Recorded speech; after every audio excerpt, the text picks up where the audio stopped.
Selection वाली class में स्वागत है। और हम क्या कर रहे हैं, सिलेक्शन वाली क्लास का बेसिक बहुत मैं देख रहा हूं कई लोग बड़े दिन बाद दिखाई पड़ रहे हैं क्लास में। कुछ लोग तो अलग ही मोटिवेशन के साथ आते हैं।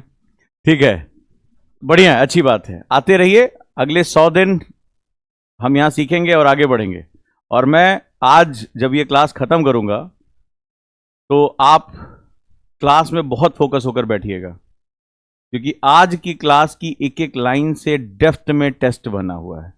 जैसे ही ये क्लास खत्म होगी वैसे ही टेस्ट आपका ऐप पे लाइव हो जाएगा, उजांक ऐप पे। 15 क्वेश्चन हैं और इन्हीं क्लास के टेक्स्ट से हैं। मैंने कहा था जब मैं फॉर्म में आता हूं, बैटिंग करता हूं ना, तो फिर मैं ही बैटिंग कर रहा होता हूं।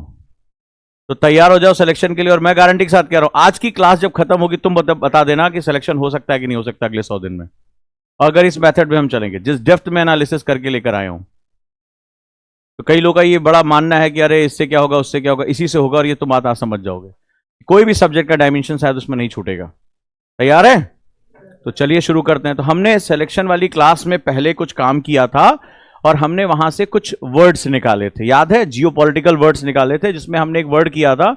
अगर आप लोगों ने क्वेश्चन देखा होगा, क्रूड ऑयल क्या होता है, स्वीट क्रूड ऑयल क्या होता है, एटीएफ क्या होता है, हाइड्रोजन फ्यूल क्या होता है। ये क्वेश्चन मैंने ढेर सारे कराए थे, अलग अलग समय पे, अलग अलग न्यूज जो आई थी उसके बेसिस पे हमने इसके बारे में बात की थी। लेकिन ये जो वर्ड थे ये हमारे यूपीएससी के लिए कैसे काम आएंगे, प्री और मेंस के लिए। सो आज थोड़ा तूफानी हो जाए, शुरू करें। तो चलिए 100 दिन अब हम यही काम करते हैं। So let's start for 100 days, right. तो की टर्मिनोलॉजीज, तो यूपीएससी को मैंने क्या बोला यहां पर, इसको बोलते हैं हैंडल विद केयर, पता है? तो इसको बोलते हैं handle with care, handle with care. तो टर्मिनोलॉजी का मतलब होता है वो शब्दावली। इसके हिंदी नोट्स कहां है? उजांक ऐप पे।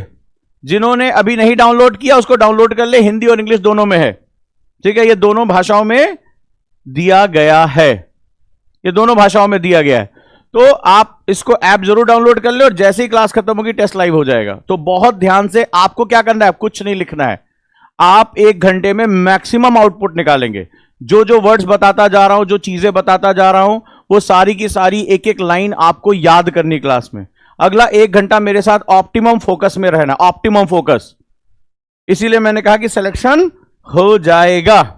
चलिए आगे हम बढ़ते हैं। तो टर्मिनोलॉजी जो होती हैं न्यूज़पेपर में जो अक्सर आती हैं, तो जितनी भी टर्मिनोलॉजीज अभी तक हैं वो सब आपके सामने मैं लेकर आ रहा हूं, और बताना कि कभी इतने शब्द भी सुने थे कि नहीं सुने थे।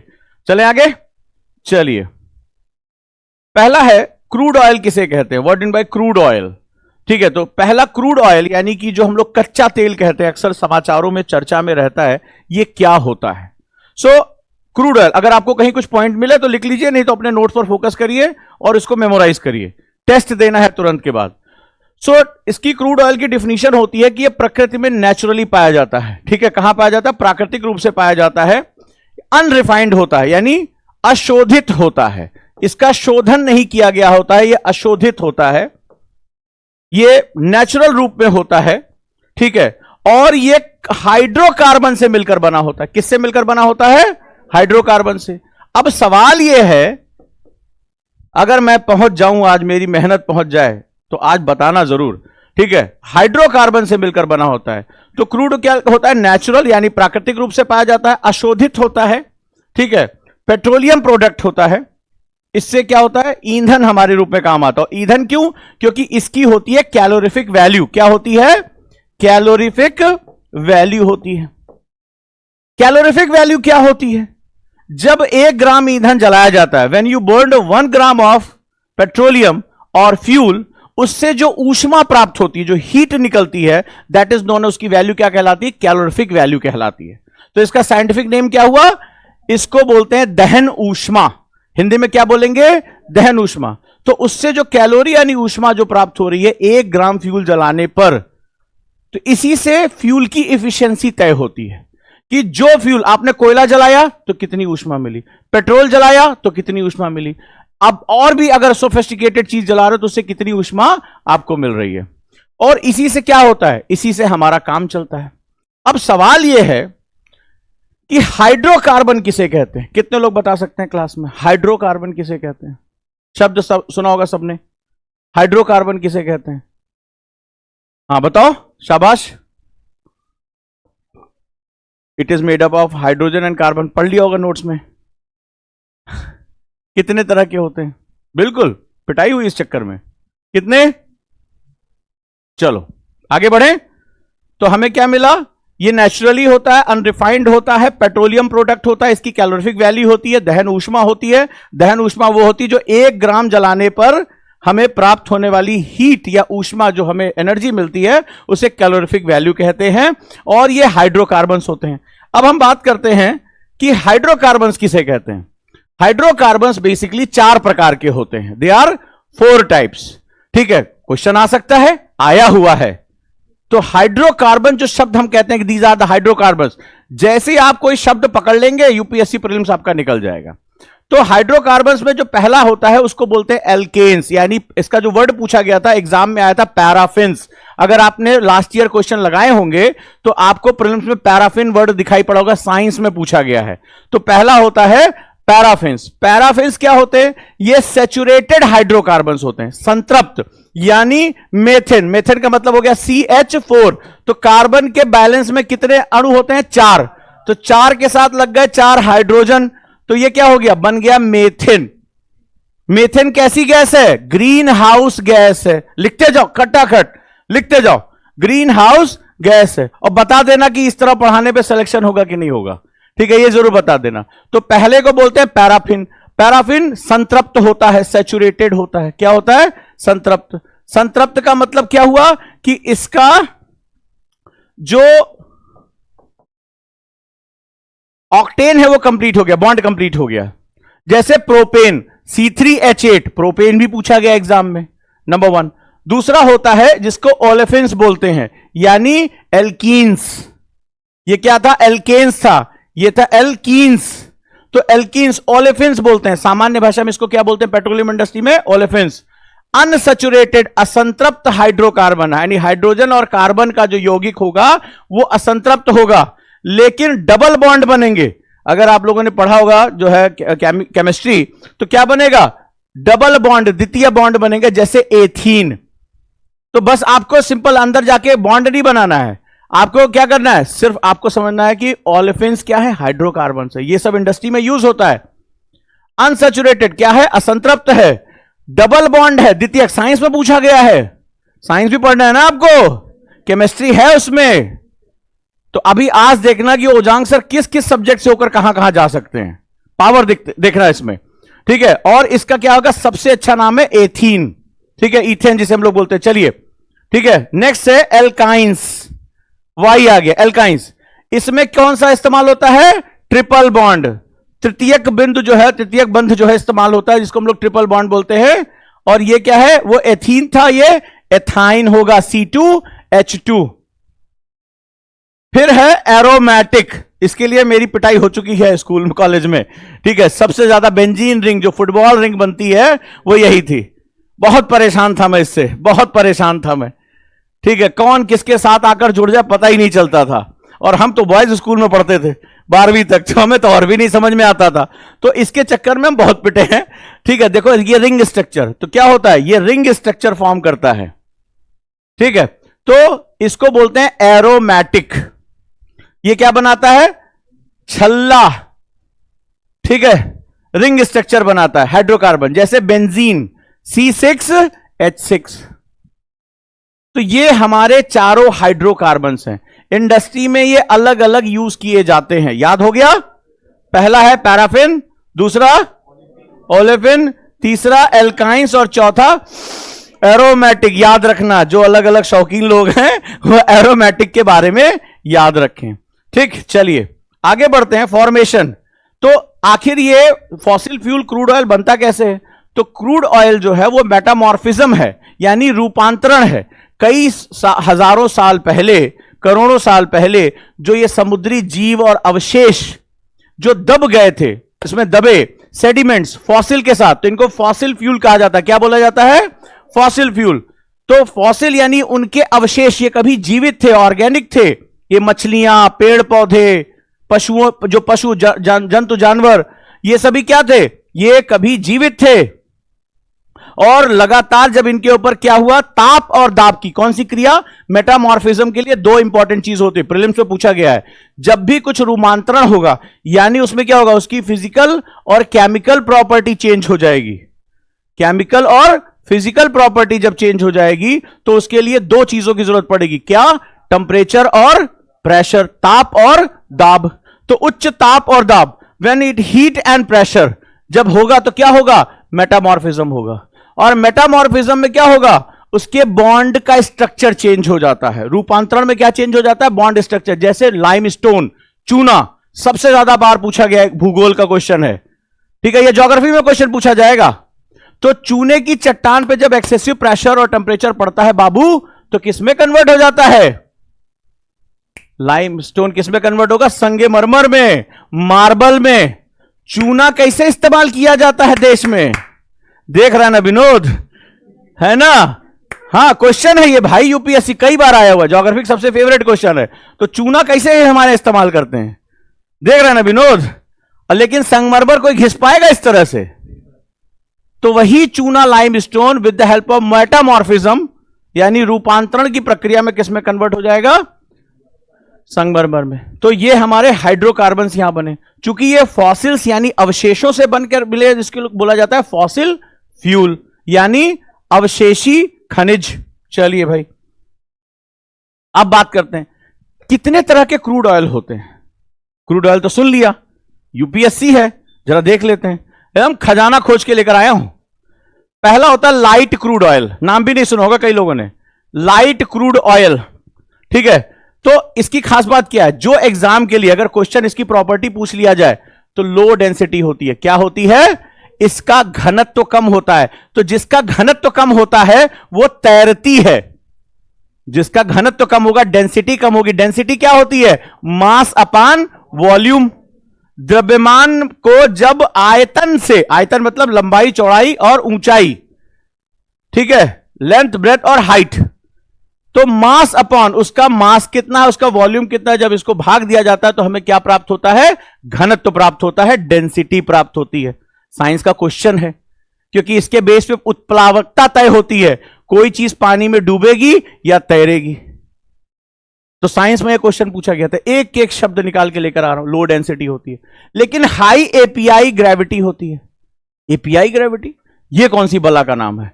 तो एपीआई का मतलब होता है अमेरिकन पेट्रोलियम इंस्टीट्यूट। इन्होंने दुनिया के सामने एक स्टैंडर्ड रखा है कि हमारे मानक के हिसाब से यह तेल सही है या नहीं सही। उनकी गाड़ियां, उनके जो तरीके हैं बड़े सोफिस्टिकेटेड होते हैं। वो दुनिया का सबसे टॉप नॉच इंजन्स यूज करते हैं। तो हर तेल तुम्हारे यहां तो हो जाएगा ना, तुम्हारे यहां तो खड़ करता है, वो टेम्पो भी चलता है कि नहीं चलता है? हमारे यहां तो रिक्शे में लोग जो है मोटर लगा, इंजन लगा लेते हैं, देखा? वो कूड़े वाली गाड़ी में भी लोग नीचे इंजन लगा के चल देते हैं। हमारे यहां जुगाड़ पे चलता है, उनके यहां बड़ा सोफिस्टिकेटेड होता है। तो उनका एक है जिसको बोलते हैं API, American petroleum institute. Gravity क्या काम करती है, एपीआई ग्रेविटी क्या करेगी? ग्रेविटी का मतलब होता है खींचना, गुरुत्व। Is a measure of how heavy और light crude oil is compare to water. ये लिख लो, बहुत इंपॉर्टेंट लाइन है, याद रहेगा। एपीआई ग्रेविटी का मतलब होता है, यह नापता है कि पानी इसका मानक है, पानी की डेंसिटी हमारी फिक्स है, ठीक है। अब पानी की डेंसिटी से कोई जो अगर तरल पदार्थ है, कोई खनिज तेल निकला है, तो यह पानी से हल्का है या पानी से भारी है, यानी इसका घनत्व तो पानी से कम है या ज्यादा। अगर पानी से कम होगा तो वो चीज डूबेगी या उतरेगी, ऊपर चली जाएगी, और अगर भारी होगी तो नीचे चली जाएगी। क्लियर है? हो गया भाई। फिर दूसरा होता है इसको, जैसे हमारा कौन सा है example, Brent crude oil, 2011 IAS prelims का क्वेश्चन। और एमसीक्यू खोल लेना, क्वेश्चन ऐसे भागेंगे कि क्या बताएं तुम्हें। तैयार हो? तो ब्रेंट क्रूड ऑयल अक्सर, अभी इसको समझाऊंगा, ब्रेंट को अलग लेके चलूंगा क्योंकि क्वेश्चन आए हुए हैं कई बार। फिर दूसरा होता है हैवी क्रूड ऑयल, भारी क्रूड यानी कच्चा तेल। तो इसकी डेंसिटी क्या होगी, हाई होगी, बहुत चिपचिपा टाइप का होता है, बहुत ग्रीसी होता है, ठीक है। और रिक्वायर्स एक्सटेंसिव रिफाइनिंग, इसको साफ करना बहुत महंगा, बहुत खर्चीला होता है। जो सबसे बेस्ट माना जाता है, जो इजी आज की डेट में टेक्नोलॉजी, वो कौन सा? ब्रेंट क्रूड ऑयल है, जो आसानी से हो जाता है। इसको रिफाइन करना बहुत महंगा होता है, तो इसकी कॉस्ट नहीं निकल पाती है। अगला है सोर क्रूड ऑयल, नाम सुना था कभी? खट्टा खट्टा है, चलो देखते हैं। Contain high level of sulphur, ये है तो मौजूद भी है, लेकिन अगर इसको जलाया तो सल्फर बहुत ज्यादा निकलेगा, बहुत पॉल्यूशन करेगा। तो highest level of sulphur, sulphur किस पे होता है? सोर क्रूड ऑयल में, ठीक है। और इसको साफ करने के लिए बहुत ज्यादा तामझाम और टेक्नोलॉजी की जरूरत पड़ती है।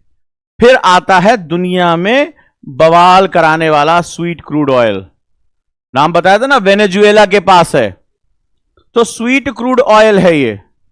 तो स्वीट क्रूड ऑयल की क्या खास बात है? लो सल्फर कंटेंट, यानी सल्फर इसमें क्या होगा? कम पाया जाएगा। तो ये सबसे बढ़िया माना जाता है। कहां यूज होता है? एयर ट्रैफिक फ्यूल में पाया जाता है, एयर ट्रैफिक फ्यूल में पाया जाता है, ठीक है, एयर ट्रैफिक फ्यूल में, तो ये यहां पे पाया जाएगा। नेक्स्ट देख लेते हैं, आगे बात करते हैं। Brent crude and West Texas intermediate, WTI। अब एक और होता है जिसको ब्रेंट क्रूड कहते हैं, ब्रेंट क्रूड का नाम सुना है, लेकिन उसके कंपैरिजन में एक और है जिसका नाम है वेस्ट टेक्सास इंटरमीडिएट, WTI। एक और तेल होता है। और मजेदार बात है, तुमने तेल के लिए सुना होगा कि खाड़ी देशों में लड़ाई हुई है, ये अमेरिका में पाया जाता है। अमेरिका ये किसी को नहीं देता है, अमेरिका किसी को नहीं देता है। WTI का नाम सुना था इससे पहले? वो इसको पूरी दुनिया से छुपा के रखता है। तो चलो जरा देख लेते हैं। Brent crude, a major global benchmark for the crude oil pricing. Brent के ही दाम पर पूरी दुनिया के तेल का दाम तय होता है। कभी भी कोई रिफाइंड तेल नहीं लेता है, हम कच्चा तेल ही खरीदते हैं और कच्चा तेल ही बेचते हैं। तो ये कहानी है ब्रेंट की, ठीक है। तो ब्रेंट क्रूड ऑयल क्या कह रहा है? ये मेजर ग्लोबल बेंचमार्क है क्रूड ऑयल प्राइसिंग का, ठीक है। कहां से निकलता है? क्वेश्चन पूछा गया है, कहां से निकलता है? नॉर्थ सी से। नॉर्थ सी, उत्तरी सागर। उत्तरी सागर कहां है? उत्तरी सागर बेसिकली यूके, जो यूनाइटेड किंगडम है, उत्तराखंड नहीं याद रखिएगा। और नॉर्वे के बीच में जगह है, देखो दिखाई पड़ रहा है, इसको हम लोग क्या बोलते हैं? नॉर्थ सी, उत्तरी सागर। यहां से बड़े पैमाने पर निकाला जाता है और यह पूरी दुनिया का बेंचमार्क है। इसमें क्या होता है? इसमें सल्फर कंटेंट पाया जाता है। क्या पाया जाता है? Sulphur content. इसमें सल्फर की मात्रा पाई जाती है अत्यधिक, पर इसका शोधन बहुत आसान है और इसकी टेक्नोलॉजी अवेलेबल है, इसीलिए क्या किया जाता है? यह सबसे ज्यादा इस्तेमाल होता है। अगला है WTI, यानी वेस्ट टेक्सास इंटरमीडिएट, WTI कहते हैं। तो ये जो है, ये अमेरिका अपने लिए रखता है। टेक्सास उसका बहुत जाना माना जगह है, ठीक है। और वहां पर आपने देखा काउबॉय कल्चर पाया जाता है टेक्सास में, ठीक है। गन कल्चर वहां बहुत ज्यादा जो है प्रमोट किया जाता है। सो WTI क्या है? US benchmark for oil pricing, oil pricing के लिए पाया जाता है। सोर्स फ्रॉम टेक्सास USA, यानी कहां है इसका सोर्स? अमेरिका के टेक्सास प्रांत में है। बहुत ही हाई क्वालिटी का होता है। आज तक तुम लोगों ने नाम भी कई लोगों ने नहीं सुना होगा। ये पूरी दुनिया से हाइड करके रखते हैं, पूरी दुनिया का तेल। इनकी एक डिप्लोमेसी है कि जितने खाड़ी देशों के तेल हैं उनको खत्म करो, और उनका तेल वो इस्तेमाल कर रहा है, लेकिन अपना ऑयल वो किसी को नहीं देता। ये हाई क्वालिटी है। वहां पर उसको गैसोलीन कहा जाता है, ठीक है। वो गैसोलीन के नाम से जाना जाता है। आप वहां की गाड़ी में जैसे हमारे कहते हैं तेल डाल दो, बोलते हैं ना, ठीक है, टंकी फुल कर दो, ऐसे बोलते हैं। वहां बोलेंगे गैस डाल दो। तो तुम कहोगे इनकी गाड़ी गैस से चलती है, बिकॉज वो गैसोलीन से निकलती है और बहुत ही जो हाई वैल्यू की चीज होती है। जैसे अभी हमारे यहां कुछ अमीर लोग हैं, तो आपने देखा होगा पेट्रोल पंप कौन कौन गया गाड़ी में तेल डलाने के लिए? कोई गया है? तो उसमें बोलते हैं कि सर ये वाला एक्स्ट्रा डाल दें क्या? आजकल एक्स्ट्रा के नाम से आता है, होता है कि नहीं होता है? पावर पेट्रोल, एक्स्ट्रा, कुछ नाम ऐसे, अलग अलग कंपनी अलग अलग नाम से यूज करती हैं। तो वो ज्यादा रिफाइंड होता है। तो देखो तुम, महंगा भी होता है। सेम वही पेट्रोल या डीजल क्या होता है? महंगा होता है। उसमें जो ऐसे तत्व जो इंजन को नुकसान पहुंचा सकते हैं वो कम होते हैं, पॉल्यूशन को करने वाले कम होते हैं। उसमें कॉस्ट ज्यादा होती है। अमेरिका के पास सबसे ज्यादा इसके पास अवेलेबल है और दुनिया को देता ही नहीं है, ठीक है। तो ये हायर क्वालिटी का है। देखो क्या है ये? हायर क्वालिटी का, बहुत हल्का होता है, इसको कैरी करना बहुत आसान है। दूसरा बहुत स्वीटर, ये स्वीट क्रूड ऑयल है, इसलिए इसकी इंजन की इफिशियंसी कई गुना बढ़ा देता है। इंजन बहुत, ये जब ये स्वीट क्रूड ऑयल है तो क्या होगा, ये तेजी से बर्न होता है। जितनी तेजी से बर्न होगा चैम्बर में, उतनी ज्यादा ये क्या करेगा, ऊर्जा पैदा करेगा। जितनी ज्यादा ऊर्जा पैदा करेगा उतना ज्यादा क्या करेगा, थ्रस्ट क्रिएट करेगा, ये उतना ज्यादा थ्रस्ट क्रिएट करेगा। तो नतीजा क्या होगा, गाड़ियां बहुत रेस से चलेंगी। तो अमेरिका की सड़कों पे क्या होता है, गाड़ियां उनके हाईवे पे 200-200 किलोमीटर प्रति घंटे की रफ्तार से गाड़ी चलती है। एक गाड़ी ने गलत ब्रेक मार दिया, पीछे कई गाड़ियां ठुक जाती है, आपने कई बार पढ़ा होगा। तो उनके पास बहुत हाई पावर्ड इंजन वाली गाड़ियां होती है। आपने देखा एक एक आदमी बड़े बड़े ट्रक टाइप की गाड़ियां लेके चलता है, बड़े बड़े, जो यहां हमारे यहां बड़े बड़े गायक वायक उस तरह की गाड़ियां जो लेके चलते हैं, मोटे मोटे चक्के वाली, वो वहां बहुत आम है उनके लिए। क्लियर है? तो क्यों? क्योंकि उनके इंजन बहुत पावरफुल होते हैं। तो ये पूरी दुनिया को वो नहीं बताता, जिसका नाम है WTI। आगे बात करते हैं, तेल का खेल कंट्रोल कौन करता है? तो तेल का खेल कंट्रोल करता है ओपेक, और एक और ऑर्गेनाइजेशन बना OPEC plus. Who control the oil extraction, कितना बिकेगा कितना निकलेगा, तो कौन करता है? ओपेक। एग्जाम में आया हुआ है।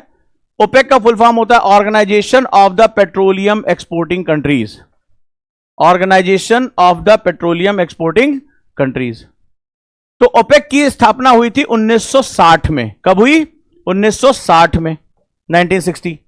तो ये 13 ऑयल एक्सपोर्टिंग कंट्री, वह 13 देश जो क्या करते हैं, तेल का निर्यात करते हैं, जिनकी इकोनॉमी तेल के बेस पर है, ये उनका ग्रुप है। 13 ऑयल एक्सपोर्टिंग कंट्रीज का ग्रुप है, ठीक है। और इन्होंने क्या किया, क्यों बनाया? कोऑर्डिनेशन किया इन्होंने, आपस में इन्होंने कोऑर्डिनेट किया। कि कोऑर्डिनेट करके क्या हुआ कि भाई हम कितना तेल निकालेंगे और प्राइसिंग क्या रखेंगे। कंट्रोल करते हैं पूरे दुनिया के तेल को कि हम इस प्राइस पे बेचेंगे। मान लो पूरी दुनिया में मंदी हो गई, कोविड के समय क्या हुआ, मंदी हुई। तो कोविड के समय जब मंदी को जो है ये हुआ कि भाई अब तेल का दाम बहुत गिर जाएगा।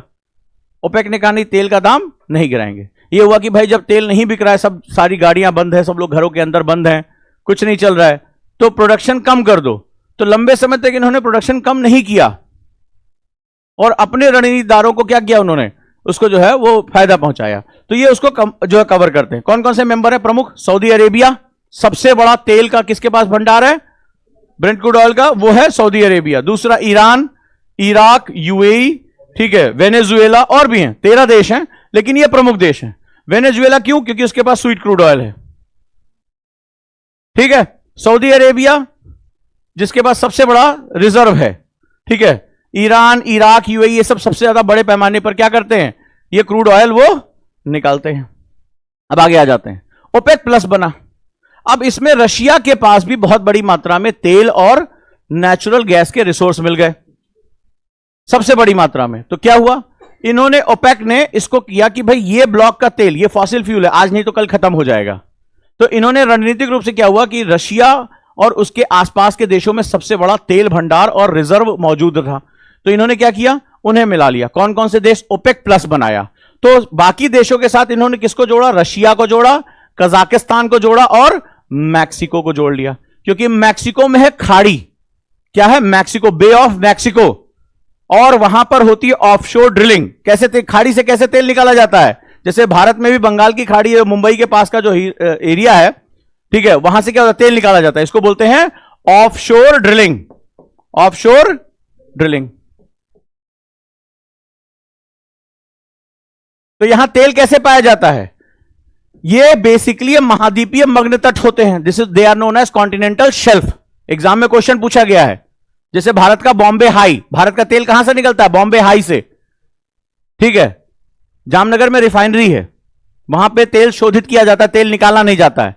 भारत में तेल कहां से निकाला जाता है, बॉम्बे हाई से। तो वहां पे तेल क्यों पाया जाता है, कारण यह है कि वो है महाद्वीपीय मग्न तट, कॉन्टिनेंटल शेल्फ। तो कई साल पहले वो जमीन का हिस्सा था, तो वहां पेड़ पौधे जानवर थे। धीरे धीरे क्या हुआ, वो समय के साथ जब भारतीय प्लेट खिसकती है तो वो क्या होता है, नीचे की तरफ धंस जाते हैं, और जब वो धंस जाते हैं तो उनके ऊपर अत्यधिक दबाव पड़ता है। जब किसी चीज पर बहुत ज्यादा प्रेशर पड़ेगा तो टेम्परेचर जनरेट होगा, और वो टेम्परेचर से क्या हो जाएगा, मेटामॉर्फिज्म हो जाएगा। So they converted into fossil fuel. वो किस में कन्वर्ट हो गए, फॉसिल फ्यूल में। तो ये जो है वहां पर जो ऑफशोर ड्रिलिंग होती है, ऑफशोर का मतलब होता है वो देश का ही तट होता है, और तट के किनारे में तेल की संभावना होती है, समुद्र के अंदर वो ड्रिल करते हैं। लेकिन ये महाद्वीपीय मग्न, क्वेश्चन क्या पूछा गया था, महाद्वीपीय मग्न तट यानी continental shelf is the part of sea और लैंड। महाद्वीपीय मग्न तट स्थल महाद्वीप का पार्ट है या समुद्र का पार्ट है? पानी के अंदर है।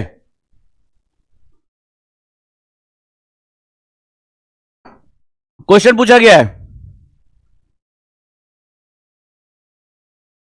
बताइए।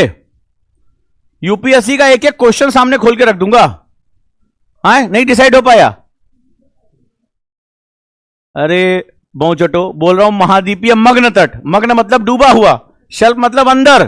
तो भैया ये बताओ, ये जैसे मान लो घर में टांगड़ बना होता था ना, अलमारी अलमारी बनी होती, छज्जा उज्जा बना होता है, तो वो छत का पार्ट है ना, कि बोले इसको अलग से चिपकाया हमने, उसी छज्जे में क्या होता है, एक्सटेंशन दे दिया गया। तो जब कोई लैंड जो है वो वाटर के अंदर जाती है ज्योग्राफी में, और ये पानी के अंदर डूब जाती है, ये रहो पानी में डूब गई, तो ये क्या हुआ, ये जो है ये वाटर है, ठीक है, ये वाटर है। तो ये वाला हिस्सा जो पानी में डूब गया है, इसको बोलेंगे महाद्वीपीय मग्न तट, कॉन्टिनेंटल शेल्फ। तो this is known as continental shelf. तो आंसर होगा कि ये महाद्वीप का एक्सटेंशन पार्ट है, महासागर का नहीं। पानी के अंदर है, ये वाला पार्ट पानी के अंदर डूब गया है, लेकिन that is a part of continents और लैंड, ठीक है। That is not part of ocean, that is part of, not part of sea, that is a part of land या कॉन्टिनेंट। क्लियर है? ये प्रीलिम्स में क्वेश्चन पूछा गया है। चलिए, हो गया। Form to stabilize oil price by the controlling supply, तो इसका भी काम है, कैसे तेल की कीमत को कंट्रोल किया जाए। अपनी जरूरत होगी तो ज्यादा निकालेंगे, या तो उसके दाम को बढ़ा देंगे।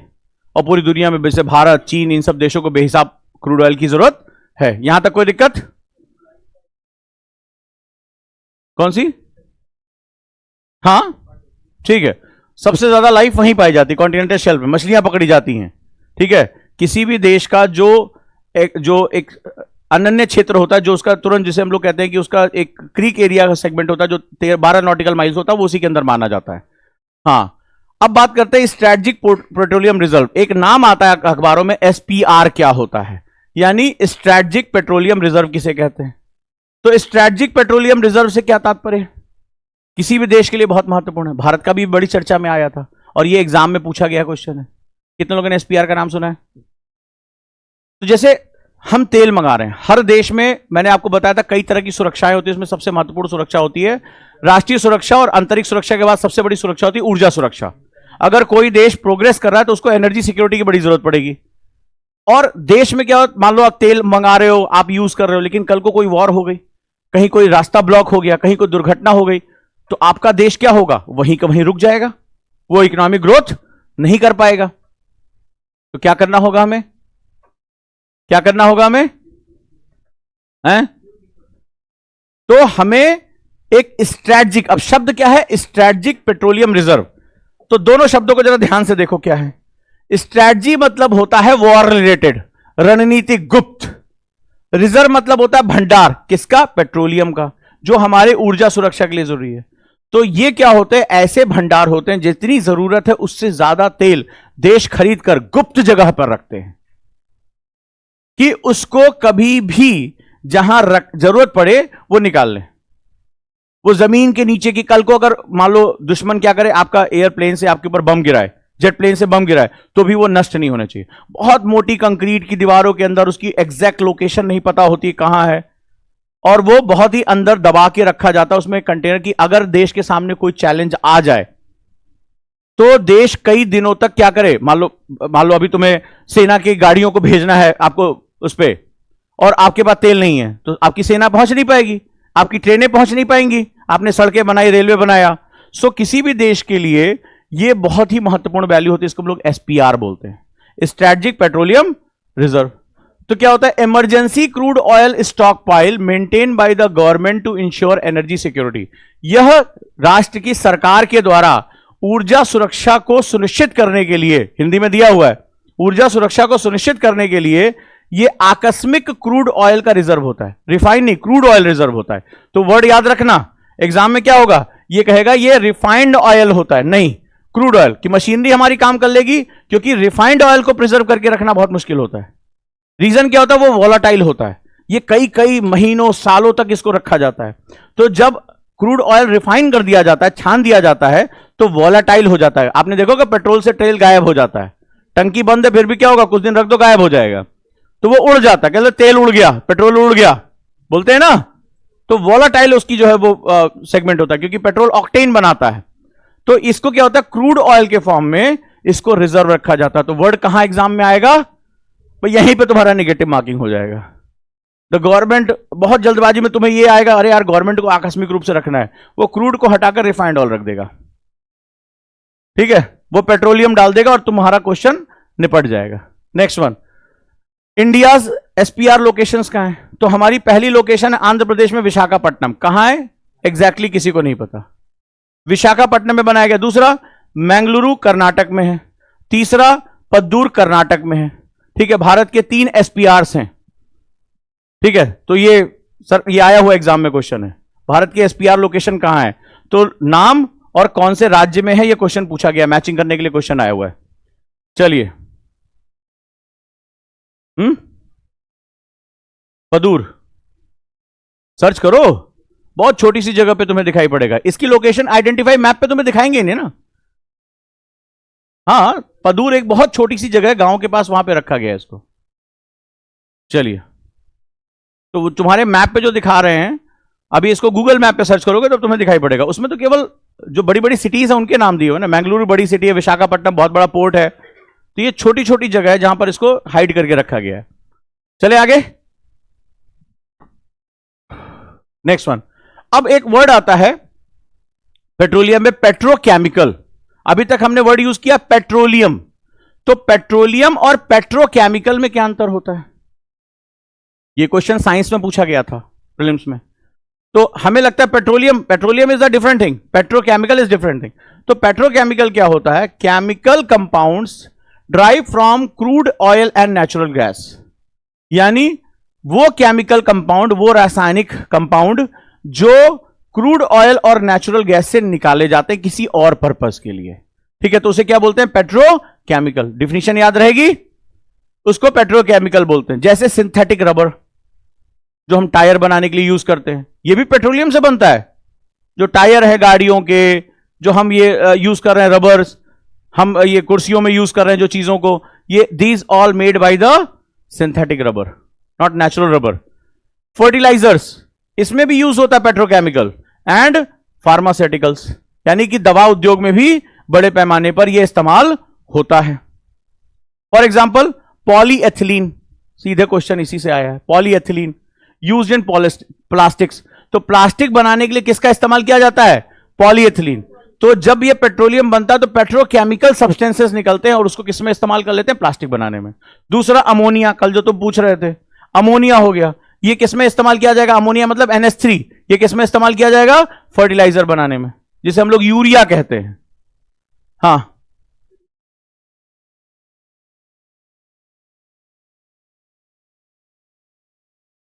तेल ट्रांसपोर्ट कैसे सबसे ज्यादा होता है? हाँ, तो अगर तुम बहुत ज्यादा बाल्टी बाल्टी भर के लेके जाओगे या डब्बा डब्बा भर के लेके जाओगे तो तुम दूसरे दुश्मन की सैटेलाइट तुम पे नजर नहीं रखे हुए।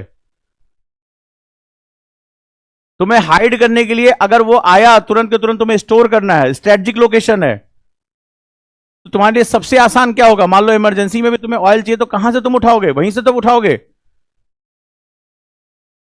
तो ये स्ट्रेटेजिक लोकेशन है। स्ट्रेटजी मतलब क्या? It is related to the war. अब फॉर एग्जाम्पल तुमसे मैं बात कर रहा हूं, रिजर्व है मेरा पुदूर में, ठीक है, या मैं विशाखापट्टनम में है, गुजरात पाकिस्तान से लगा हुआ, वॉर हो गई, गुजरात के एरोप्लेन्स को ऑयल चाहिए और मैं ऑयल भेजना चाहता हूं, या उसी कोस्ट पे मुझे बंगाल में भेजना है, बांग्लादेश के साथ कोई बात हो गई, मुझे सबसे आसान क्या रहेगा? मुझे पोर्ट से भेजना आसान रहेगा ना, क्योंकि बड़े बड़े वेसल, क्योंकि आपके पास अगर सड़क से भेजना होगा तो तुम किससे भेजोगे? टैंकर से भेजोगे। टैंकर में कितना ले जाता? अभी आपने देखा राजस्थान में क्या हुआ, जयपुर में टैंकर पलटा, कितने लोग मारे गए? क्योंकि क्या होता है, जब टैंकर में तेल भरा जाता है तो वो मूवमेंट, जो एंगुलर मोमेंटम होता है, क्रिएट करना शुरू कर देता है, टॉर्क। तो क्या होता है, उसको स्पीड पे आप ले ही नहीं जा सकते, वो उठा के पलट देगा फटाक से। जो उसके अंदर लिक्विड होता है टैंकर के अंदर, वो क्या करता है, ये मूवमेंट क्रिएट करता है, टॉर्क। तो उसने क्या किया था गलती जयपुर में, वो उसने टर्न ले लिया था, यू टर्न। वो पागल था, उसको साइंस वाइंस आती नहीं थी, उसने टर्न ले लिया। जैसे ही टर्न लिया, जो लिक्विड है, लिक्विड ने टॉर्क क्रिएट कर दिया। लिक्विड ऐसे ऐसे चल रहा था, उसके अंदर मूवमेंट कर रहा था लिक्विड। लिक्विड जैसे ही उसने टर्न लिया, क्या हुआ, एंगुलर मोमेंटम क्रिएट हो गया। ये हुआ। तो अभी तक वो बेचारा ऐसे चल रहा था, लिक्विड ऐसे नहीं टर्न, गाड़ी तो टर्न हो गई, लेकिन लिक्विड में क्या किया, धड़ाक से अपना जो है एक मूवमेंट मार दिया, पलट गया, फ्रिक्शन हुआ, आग लग गई। तुम सोचो वॉर टाइम में तुम कितना तेल भेज पाओगे, मुश्किल हालात में भेज पाओगे? तुम्हें चाइना को काउंटर करना है, तुम्हारा एयरबेस कहां होगा? तुम्हारा एयरबेस आगरा होगा या तुम्हारा एयरबेस नॉर्थ ईस्ट होगा? तुम बॉर्डर के पास ही से तोड़ोगे कि तुम आगरा से जहाज उड़ाओगे तो वहीं तक तेल खत्म हो जाए तुम्हारा, हिमालय पार करते करते लड़ाई करने जाए, बोले रुको भाई साहब भरा के आता हूं मैं। सो दीज आर द, कल ओल्डी बेग के बारे में बात हो रही थी ना, तो हम इतनी दुनिया के सबसे ऊंची जगह पे हमने क्यों बनाया एयरपोर्ट, कि वहीं से तुरंत उड़ान भरे वहीं मारे। तो आपको वहां ऑयल भेजना पड़ेगा, तो ऑयल भेजने के लिए ट्रक ज्यादा अच्छा है या शिप ज्यादा अच्छा है? शिप ज्यादा अच्छा है ना, क्योंकि मान लो तुम सड़क पे गाड़ियां चल रही हैं, एम्बुलेंस को तो हम लोग जगह देते नहीं है। कैसे बताएंगे स्ट्रेटजिक ऑयल जा रहा है, स्ट्रेटजिक ऑयल जा रहा है, हट जाओ। तो 4 लोग उसी में फोन लेके हाय रील बना लेते हैं, थोड़ा उसी के सामने खड़े हो जाएंगे रील बनाने के चक्कर में। हम लोग तो बड़े अजीबो गरीब लोग हैं, आदमी मर रहा हो तब भी उसमें फोटो बना के जब अपलोड कर देते हैं, वीडियो बना के। चलिए नेक्स्ट, याद रहेगा पॉलीएथिलीन, हो गया। चलो नेक्स्ट आ जाओ। हाउ डज इंडिया रेगुलेट्स इस पेट्रोलियम सेक्टर? अब भारत का पेट्रोलियम सेक्टर का मालिक कौन है? सरकार कहीं तो होगी। कौन हमारा पेट्रोलियम सेक्टर को करता है? भारत में तेल और अनाज दो चीजें महंगाई के साथ जोड़ती हैं, तो हमारे पेट्रोलियम सेक्टर को कौन गवर्न करता है? कौन करता है? उसका नाम है PNGRB, petroleum and natural gas regulatory board. पता था? लिखो, petroleum and natural gas regulatory board, PNGRB। यह भारत में पेट्रोलियम सेक्टर को रेगुलेट करता है। क्या करता है? यह देखता है तेल की कीमत कैसी है, सरकार सब्सिडी देगी या नहीं देगी, या मार्केट रेट पे बिकेगा, और कहां कहां इसका डिस्ट्रीब्यूशन हो रहा है। एपेक्स बॉडी है जिसका नाम है PNGRB। फिर दूसरा कौन सा है? Environmental protection act 1986, penalise oil spill violation. ये भी बहुत इंपॉर्टेंट है। तो ऑयल से होने वाली जो दिक्कतें हैं उसको कौन हमारे यहां देखता है? Environment protection act 1986। इसके बाद एक और शब्द आता है कोस्टल रेगुलेशन जोन, CRZ। जो भी तटीय क्षेत्र में कार्यक्रम होगा, चाहे तेल को निकाला जाए, चाहे उसका परिवहन किया जाए, चाहे वहां की कोई जो है दिक्कतें पैदा की जाए, तो दूसरी बॉडी कौन सी हमारे? CRZ, coastal regulation zone. Exam में आया हुआ है CRZ, SEZ के साथ क्या है? Coastal regulation zone. सिर्फ तटीय क्षेत्र को यह देखता है, सिर्फ तटीय क्षेत्र को देखता है। यह क्या काम करता है? ऑफशोर ड्रिलिंग, उसको नियम बनाता है, क्योंकि जब ड्रिलिंग होगी तो तेल फैलेगा, और तेल क्या है? फैलता है। तो ऑयल क्या होगा? ऑयल का सरफेस टेंशन, पृष्ठ तनाव पानी से कम होता है। क्या कम होता है? पूछा गया है। तो पृष्ठ तनाव यानी सरफेस टेंशन क्या होता है? कम होता है। और जब पृष्ठ तनाव कम होता है तो तेल क्या हो जाता है? फिल्म की तरह पानी के ऊपर फैल जाता है। अभी देखो, इसी में एक बूंद तेल डाल दूंगा, पूरा इसके ऊपर फैल जाएगा और इसके ऊपर एक फिल्म बना देगा, फिल्म बना देगा। इससे क्या होता है? क्वेश्चन पूछा गया था कि तेल क्यों फैलता है, ऑयल स्पिल क्यों होता है? जस्ट बिकॉज ऑफ ऑयल का सरफेस टेंशन वाटर से कम होता है। तो इसका एप्लीकेशन भी एग्जाम में पूछा गया है कि जिन जगहों पर पानी में मच्छर अंडे देता है वहां पर हम केरोसिन या ऑयल क्यों डाल देते हैं, पेट्रोलियम क्यों डाल देते हैं? क्यों डाल देते हैं? बोले वो पेट्रोल पी के मर जाता है मच्छर। नहीं, ऑक्सीजन मच्छर हवा में ले रहा है, नीचे जाके ले रहा है। अजीब बात कर रहे हो। क्वेश्चन पूछा गया था कि जिस गंदे पानी में मच्छर अंडे दे रहे हैं, मलेरिया जब फैलता है तो क्या एडवाइस किया जाता है कि आप नाली में केरोसिन या पेट्रोल की कुछ बूंदें डाल दें। तो क्या उसके अंदर जहर होता है? कि पेट्रोल पी लेता है और मर जाता है? नहीं। और ये क्वेश्चन आया हुआ और आपको पता ही नहीं है, राइट? तो भैया इसका सीधा सा फंडा है, ये रहा वाटर, ये रहा हमारा मच्छर ढिमकूराम। ये अपने अंडे जो लार्वा होता है ये पानी में देता है, पानी के ऊपर तैरते रहते, डूबते उबते नहीं है। जैसे ही आप इसमें ऑयल डालते हैं, केरोसिन डालते हैं, वैसे क्या होता है, ये प्रश्न तनाव के डिफरेंस की वजह से इसके अंडे डूब जाते हैं, इसके ऊपर परत आ जाती है, और क्या होता है, पृष्ठ तनाव यानी सरफेस टेंशन के अंतर की वजह से ये अंडे क्या हो जाते हैं, डूब जाते हैं। और मच्छर की वो प्रजातियां, मच्छर नहीं बढ़ता है आगे, वो अपनी जो ब्रीडिंग कर रहा है वो रुक जाती है। कोशिश करो, क्योंकि लार्वा आंखों से देख नहीं पाओगी। सरसों के तेल अभी शुरुआत की थी डेंसिटी से, इसीलिए कहता हूं क्लास में आज लास्ट वार्निंग दे रहा हूं, टाइम से आना, कल से डंडा पड़ेगा कायदे से। तो सरसों का तेल तुमने देखा होगा गाढ़ा और चिपचिपा होता है, केरोसिन बहुत हल्का होता है। तो ग्रेविटी के बारे में, डेंसिटी के बारे में जब से समझा रहा था, मास अपॉन वॉल्यूम, तब से ये नहीं काम कर रहा था। तो सारा खेल तो वॉल्यूम को, उसकी जो सरफेस टेंशन, उसके हैवीनेस का है। कहां है तुम टंकी में तेल डलवा रहे हो, डलवा लो गाढ़ा चिपचिपा ऑयल, मोबिल ऑयल डाल दो उसमें, फूक जाएगी गाड़ी, चलेगी ही नहीं। बोले तेल तो तेल है, सरसों तेल डाल के भी हम चला लेंगे, तुम तो चला सकती हो, तुम्हारा कोई भरोसा थोड़े ना है। लेकिन वो नहीं चलेगा, क्योंकि वो क्या है, उसकी डेंसिटी हैवी है। उसका इस्तेमाल आप बालों में अपने जो है जमाने के लिए, या कोई चूंचा दरवाजा कर रहा है उसको ठीक ठाक करने के लिए इस्तेमाल कर सकते हो, ग्रीसिंग उसकी बहुत अच्छी होती है। नेक्स्ट वन, सीआरजेड पता चल गया। तो ये क्या करता है, इकोलॉजिकल सेंसिटिव एरिया, यानी पारिस्थितिकी, वर्ड याद रखना, पारिस्थितिकी संवेदनशील क्षेत्रों में ड्रिलिंग करने से रोकता है। अगर वहां कोई खास मरीन लाइफ है, समुद्री जीवन है, खास तरह का वहां कोई जो है वो वनस्पतियां हैं, ऐसे क्षेत्रों में ये सीआरजेड मना करता है कि आप यहां ड्रिलिंग नहीं कर सकते, या ड्रिलिंग करेगी तो वो कंडीशन आपको बताता है कि इससे आने वाले समय में पर्यावरण को बहुत नुकसान हो सकता है। 3 बॉडीज के नाम याद हो जाएंगे। एपेक्स बॉडी हमारे यहां कौन सी है, पीएनजीआरबी। दूसरी एनवायरमेंटल प्रोटेक्शन एक्ट 1986, मेरे ख्याल से कितनी बार प्रीलिम्स में इस पर क्वेश्चन आया है, तुम खुद नहीं अंदाजा लगा सकते हो। और अभी ये क्वेश्चन रिसेंटली आया था, सीआरजेड। ठीक, चलिए अब आते हैं एयर ट्रैफिक फ्यूल पे, एटीएफ के बारे में बात की थी, तैयार हो। और एवियन इंडस्ट्री टर्मिनोलॉजी, ये जो आजकल वायुयान पे इतनी बात हो रही है, उस पर जरा उसकी टर्मिनोलॉजी हम पकड़ लेते हैं। तो पहला चीज आता है एविएशन टर्बाइन फ्यूल, जिसे हम लोग जो है एविएशन फ्यूल भी कहते हैं, एटीएफ। ठीक है, एयर ट्रैफिक फ्यूल भी बोलते हैं, एयर टर्बाइन फ्यूल भी बोलते हैं। हवाई जहाज में ये वाला तेल नहीं भराते हैं कि भैया 20 लीटर डाल देना, उसमें बहुत ही खास तरह का तेल होता है, बहुत महंगा होता है और बहुत ही फाइनेस्ट होता है, लाइटर होता है। क्योंकि अगर आपकी गाड़ी कहीं खराब हो जाए तो आप किनारे धक्का वक्का लगा के जाके सही करा सकते हैं, लेकिन एरोप्लेन में यह सुविधा उपलब्ध नहीं है कि अगर इंजन थोड़ा धक धक हो गया तो भाई साइड में ले लो और फिर थोड़ा सा दिखा लेते, मिस्त्री उतरे पैना वैना लेके, हाँ भाई साहब जरा देख के आते हैं। इतनी देर में तो अभी आपने देखा नॉर्थ साउथ कोरिया का जो विमान था, अगर आपने वीडियो देखा होगा आपके रोए खड़े हो जाएंगे। 186 लोग, वो वीडियो देखने के बाद पसीना आ गया। ये रनवे पे उतरा, सामने दीवार टकराए और 186 पीपल खत्म, और बम के गोले की तरह खत्म, मतलब सब कुछ खत्म। कुछ चीजें उछलती हुई दिखाई पड़ी but nobody was there. 186 people died within second. ये रनवे पे उतरा, सामने टकराया, बॉम्ब की तरह खत्म। तो उसमें तो गलती करने की संभावना ही नहीं है।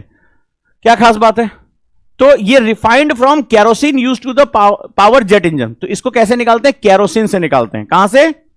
केरोसिन से निकालते हैं। पहले हमारे इसको मिट्टी का तेल बोलते थे, राशन में मिलता था, अभी सरकार ने प्रतिबंध लगा दिया है क्योंकि हमारे यहाँ एयर जो इंडस्ट्री है वो बहुत ज्यादा आगे बढ़ रही है। यूज्ड इन कमर्शियल एयरलाइंस, तो इसको जेट ए बोलते हैं। हमारे यहां जो कमर्शियल है, जो ये आप उड़ते हैं घरेलू विमान अंतरराष्ट्रीय, उसमें कौन सा फ्यूल यूज करते हैं? जेट ए। जेट बी कहां यूज करते हैं? जेट बी की कंडीशंस अलग होती है, याद रखिएगा। एटीएफ 2 तरीके का होता है, जेट ए और जेट बी। किससे निकलता है? केरोसिन से। लेकिन जेट बी कहां यूज किया जाता है? जहां बहुत ठंडा वेदर कंडीशन हो, बहुत ठंडा। अलास्का में आपको जहाज उड़ाना है, रशिया में उड़ाना है, डेनमार्क में उतरना है, बहुत फ्रीजिंग कंडीशन है, वहां पर साधारण फ्यूल काम नहीं करेगा। तो इसमें क्या करते हैं, ZB मिलाते हैं, और ZB क्या होता है, जहां पर फ्यूल जम सकता है, इतना ठंडा है, तो वहां पर क्या यूज करेंगे हम लोग, ZB। तो ये क्या होता है, कोल्ड कंडीशन में भी ये क्या होता है, फ्रीज नहीं होता, क्योंकि अगर फ्रीज हो गया तो मामला साफ हो जाएगा। सो यहां पर हम इस्तेमाल करते हैं ZB। अगर पूछ लिया जाए कि ZA क्या है, ZB क्या है, कहां से ड्राइव हुआ, केरोसिन से, सबसे लाइटर ऑयल है, कहां से निकलता है, मोस्टली स्वीट क्रूड ऑयल से निकलता है, बताया। सबसे बड़ा सोर्स कौन सा है, वेनेजुएला है, ठीक है, वेनेजुएला है। इसमें भी हम ATF में कौन सी चीज इस्तेमाल करते हैं, दो, ZA और ZB। ज्यादातर हम ZA यूज करते हैं, लेकिन जहां पर बहुत एक्सट्रीम कोल्ड कंडीशन है वहां हम यूज करेंगे ZB। क्यों, क्योंकि ये एक्सट्रीम कोल्ड वेदर, बहुत ठंडा है, माइनस में टेम्परेचर चल रहा है। मान लो आप वैंकूवर में उतरना चाह रहे हो, कनाडा में, सब कुछ फ्रीज है, -20 चल रहा है टेम्परेचर, तो वहां पर सामान्य जहाज आप नहीं उतार सकते, तो फ्यूल वहां काम ही नहीं करेगा। तो वहां पर क्या उतारना पड़ेगा, जहां लोअर फ्रीजिंग पॉइंट है वहां पर हम यूज करेंगे ZB। आ गए। अब इंपैक्ट ऑफ ATM प्राइसेस, अगर हम ATF की बात करें तो एयरलाइन टिकट को ये बहुत ज्यादा, अगर आप, मोस्ट इंपॉर्टेंट, बहुत महंगा होता है ये इसका दाम बढ़ा, एयरलाइन की टिकट अपने आप महंगी हो गई। ठीक है, चलिए आगे चलते हैं। सस्टेनेबल एविएशन फ्यूल क्या होता है, एक नई चीज आई, SAF, बहुत बात हो रही है आजकल SAF की। Sustainable aviation fuel, alternative fuel made from the renewable sources like plant oil, algae and waste management. क्यों, ये हवाई जहाज उड़ता कहां है, क्वेश्चन पूछा गया है ज्योग्राफी में, किथे, इसको बोलते हैं कौन सी परत में, ट्रोपोस्फियर में नहीं उतरता है। हमारे कई परतें हैं वायुमंडल की, तो उसमें पहली परत है ट्रोपोस्फियर, जिसको क्षोभ मंडल कहते हैं। तो जितनी भी हवा की घटनाएं, तूफान की घटनाएं कहां होती हैं, क्षोभ मंडल में होती हैं। तो उसके ऊपर होता है स्ट्रेटोस्फियर, क्या होता है, समताप मंडल। समताप मंडल में हवाएं क्षैतिज होती है, टर्बुलेंस नहीं होता है। तो आपने कभी, किसी ने विमान यात्रा की होती होगी तो आपने देखा होगा एवरेज 30,000 फीट की ऊंचाई पर जहाज को उड़ाते हैं। एक पर्टिकुलर आपने देखा, पहले ऐसे ऐसे जाता है और आप सारे मंत्र पढ़ लेते हैं, अचानक से जहाज क्या हो जाता है, फिर वो बोलते हैं कि अब यात्री अपनी सीट बेल्ट खोल सकते हैं, उतरे नहीं, हम सामान चाय पानी लेकर आ रहे हैं। ठीक है, तो ऐसी योजना होती है। तो वो क्या होता है, वो स्टैब्लिश कर देते हैं समताप मंडल। प्रॉब्लम क्या है जरा समझो, ये बड़ी डीपर प्रॉब्लम है। तो हमारे पास कई लेयर्स हैं, जिसमें हमारा पहला लेयर है ट्रोपोस्फियर। तो ट्रोपोस्फियर में जितनी भी मौसम संबंधी, क्वेश्चन पूछा गया है, क्षोभ मौसम संबंधी घटनाएं कहां होती हैं, हवा ऊपर जा रही है, हवा नीचे आ रही है, दैब बारिश, धमाधम। जो निम्बो स्ट्रेटस क्लाउड, सबसे ज्यादा बारिश करने वाला क्लाउड कौन सा, निम्बो स्ट्रेटस। भाई हाथ चलाते रहो, तुम लोगों की बजाय मैंने जो है नोट्स बना दिए, इसका मतलब ये थोड़ा ना तुम जो हाथों में मेहंदी लगा के, मेहंदी लगी है हाथों में, अब गाना तुम गाओ, कुछ लिख ही नहीं रहे तुम लोग। डंडा लेके घुमा करो, हाथ पे मारा करो। ठीक है, मेरा मुंह नहीं बंद हो रहा है कि मैं पानी पीने के लिए रुक जाऊं और तुम्हारे हाथ रुक गए हैं। चलो, तो भाई ट्रोपोस्फियर में मौसम संबंधी घटनाएं होती हैं, यहां जहाज उड़ाना बहुत मुश्किल बात है। तो क्या होता है, जहाज चला जाता है दूसरे लेयर में, इसका नाम है स्ट्रेटोस्फियर, समताप मंडल। समताप मंडल, इसमें क्या होता है, हवाएं क्षैतिज होती। अब जरा समझो कि ये चीज क्यों आ रही है, क्वेश्चन पूछा जा सकता है। तो हवा क्षैतिज होती है। अब जब आज की डेट में निकल कर आया, एक मैं मैप देख रहा था, उसमें दिखा रहा था कि इस समय पूरी दुनिया में कितने जहाज उड़ रहे हैं, और यूरोप के ऊपर, अमेरिका के ऊपर, भारत के ऊपर, चीन के ऊपर, ऐसा लग रहा था किसी ने मकड़ी का जाल बिन दिया। इतने जहाज इस समय उड़ रहे हैं धनाधन धनाधन आसमान में। वो देख के डर लग गया, मतलब वो येलो लाइट दिखा रहा था कि नॉर्दर्न हेमिस्फीयर में तो ऐसा लग रहा था पूरा मकड़ी का जाल है, हर समय हजारों फ्लाइट्स, लाखों फ्लाइट्स आसमान में बैठी हुई है इस समय। तो वो क्या है, वो फ्यूल बर्न कर रही होंगी। भाई फॉसिल फ्यूल ही तो है, तो वो निकल रहा होगा क्या, carbon dioxide, green house gases, sulphur निकल तो रहा होगा। अब दिक्कत है कि यहां पर जब निकलता है ट्रोपोस्फियर में, तो हवा आई, बारिश हुई, साफ हो गया, चला गया, यहां से हिल गया। लेकिन समताप मंडल में जब हवाएं स्थिर हैं, वहां मौसम संबंधी दशाएं स्थिर हैं, तो जो पॉल्यूटेंट है वो क्या कर रहे होंगे, सोचो, वहां हजारों हजारों साल रुक जाएंगे। और अभी तक तो चूंकि इतनी विमान यात्रा होती नहीं थी, लेकिन अब तो हर आदमी विमान यात्रा में जा रहा है। अब वो एक बहुत बड़ी प्रॉब्लम को क्रिएट कर रहा है, वो बहुत बड़ी प्रॉब्लम को क्रिएट कर रहा है। तो अब ये जो सेगमेंट है वो एक बहुत बड़े समस्या के साथ वो जुड़ता चला जा रहा है। जिसे हम लोग समताप मंडल कहते हैं। तो भाई चारा भी नहीं है, इसमें तुम उड़ा नहीं सकते, इसमें उड़ाओगे तो दिक्कत होती चली जाएगी, हजारों हजारों साल तक ये रुका रहेगा पॉल्यूटेंट। तो अब क्या करना पड़ेगा कि अगर मजबूरी है तो हम क्यों ना यहां पर कुछ ऐसे फ्यूल लेके चलें जो बहुत क्लीन हो। तो ये जो सेगमेंट है वो उसी के बारे में बात कर रहा है। ये सेगमेंट कहता है क्या होगा, तो aviation fuel made from the renewable sources like plant oil, ठीक है, जैसे बायोडीजल, बायोफ्यूल, ठीक है, गन्ने के रस से, मक्के से, एल्गी, ठीक है, एल्गी से, आजकल इस पर बहुत शोध चल रहा है, वेस्ट मटेरियल से, ठीक है, यानी अपशिष्ट से भी तेल को निकालना है, जिसको हम लोग अब क्या बोलेंगे, सस्टेनेबल एविएशन फ्यूल। मकसद क्या है, कार्बन फुटप्रिंट, एग्जाम में आया हुआ है, किसको किसको याद है कार्बन फुटप्रिंट, कार्बन पदचिन्ह क्या होता है, आसमां के नीचे हम आज अपने पीछे कदम के निशान बनाते चलें, प्यार का जहां बसाते चले, ऐसा कवि ने कहा, ठीक है, लेकिन यही कार्बन फुटप्रिंट है, आसमां के नीचे आज अपने पीछे। यानी जब मानव अपनी यात्रा करता है तो हर व्यक्ति अपने जीवन को चलाने के लिए कितना कार्बन उत्सर्जन कर रहा है और वो पर्यावरण में यानी एनवायरमेंट में कितना प्रभाव पैदा कर रहा है, इसको बोलेंगे कार्बन फुटप्रिंट यानी कार्बन पदचिन्ह। यानी मैंने अपना काम चलाने के लिए, जैसे मैं आज ये क्लास ले रहा हूं, तो मेरी वजह से कितना इलेक्ट्रिसिटी बर्बाद हुई, उस इलेक्ट्रिसिटी को पैदा करने में कितना कोयला जलाया गया, उस कोयले से कितनी कार्बन डाइऑक्साइड निकली, ये कार्बन फुटप्रिंट कहलाता है। तो this is known as carbon footprint यानी कार्बन पदचिन्ह। तो इसको कम करेंगे क्योंकि ये जितना ज्यादा बढ़ता जा रहा है, मनुष्य उतना ही बड़ा क्लाइमेटिक चेंज भी क्रिएट कर रहा है, जिसको बोलते हैं एंथ्रोपोजेनिक क्लाइमेटिक चेंजेस। बताया है मानव जनित जलवायु परिवर्तन can be blended with the conventional jet fuel. तो अब क्या हुआ, जो एसएफ है उसको मिलाया जाएगा, जैसे आपको पता है गाड़ियों में हमने गन्ने के रस से बना हुआ है, ठीक है, तो उसी तरह से एथेनॉल जब ब्लेंडिंग की तो वहां पर भी हम एसएफ मिला रहे हैं, समझ गए। तो ये तुम्हारे लिए एक नई जानकारी। चैलेंज क्या है, जैसे यहां भी चैलेंज है, हम मैक्सिमम अभी 10% तक मिला पाए हैं। तो पहला चैलेंज एक तो महंगा बहुत है, और दूसरा चैलेंज क्या है भाई, तुम खाने के लिए नहीं है, कई देशों के पास तेल उपलब्ध नहीं है, भारत में ही तेल की कितनी महंगाई, जो खाद्य तेल है। तो इन खाने की चीजों को हम क्या हो सकता है सिर्फ परिवहन के लिए इस्तेमाल नहीं कर सकते, तो ये बहुत सस्टेनेबल मॉडल नहीं है। चलिए आगे देखते हैं। हाँ, जेट्रोफा बेसिकली डीजल के लिए प्रयोग किया जाता है, पेट्रोलियम के लिए नहीं।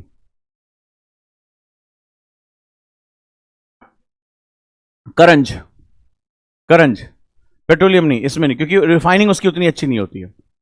पेट्रोलियम बिल्डिंग के लिए तुम गन्ने के रस का इस्तेमाल करोगे। एथेनॉल और मेथनॉल में अंतर होता है। चलिए नेक्स्ट चलें। अब तेल फैल गया भैया, तेल फैलेगा, तेल तो फैलता है, तो फिर क्या होगा, जब तेल फैल जाएगा तो तेल, अभी मैंने बताया कि तेल का क्या होता है, पृष्ठ तनाव होता है, सरफेस टेंशन होता है, सरफेस टेंशन होता है। अब जब सरफेस टेंशन होगा तो वो ऊपर फैल जाएगा। अब इस पानी के ऊपर अगर तेल फैल गया तो मैंने आपको पढ़ाया था कि वाटर के साथ होता है डिसॉल्व ऑक्सीजन, ठीक है, ये हमारा पानी पानी है। अब इसमें क्या होता है, ऑक्सीजन घुलती रहती है, जिसको क्या बोलते हैं, डीओ, डिसॉल्व ऑक्सीजन। लेकिन अब आपने क्या किया, तेल फैला दिया, एक ऐसी चीज जिसका पृष्ठ तनाव कम है। अब ये पृष्ठ तनाव कम होकर इसके ऊपर क्या हो गया, फैलता चला गया, और बहुत तेज फैलता है, फिल्म की तरह फैल जाता है। ये क्या करेगा, ऑक्सीजन मिक्सिंग को रोक देगा। पहला काम क्या करेगा, ऑयल, ये ऑक्सीजन मिक्सिंग को रोक देगा, तो जलीय जीव क्या हो जाएंगे, उनको ऑक्सीजन मिलनी बंद हो जाएगी, निपट जाएंगे। दूसरा, पूरे चक्र को बर्बाद कर देगा। जैसे कुछ पक्षी होते हैं, मछलियां पकड़ने के लिए ये डिप मारते हैं, पूरे समुद्र में फैले होते हैं ये, और इनका भोजन क्या होता है, ये उड़ते रहते हैं, माइग्रेटरी बर्ड्स हो गए, महत्वपूर्ण जो पक्षी हो गए, ये सडनली डिप करते हैं पानी के अंदर, बहुत अच्छे शिकारी होते हैं नेचर के, करोड़ों सालों से एग्जिस्ट कर रहे थे मनुष्य के आने से पहले तक, और वो डिप करके क्या होता है, हम अपना शिकार, अपनी मछली, अपना भोजन जो है लेके आगे उड़ जाते हैं, और ये लाखों लाखों करोड़ों की संख्या में होते हैं। लेकिन जैसे वो डिप करते हैं, वो तेल उनके पंख से चिपक जाता है, और इतना हैवी उसमें उनके कंपेरिजन में, उससे क्या होता है, वो उड़ नहीं पाते हैं।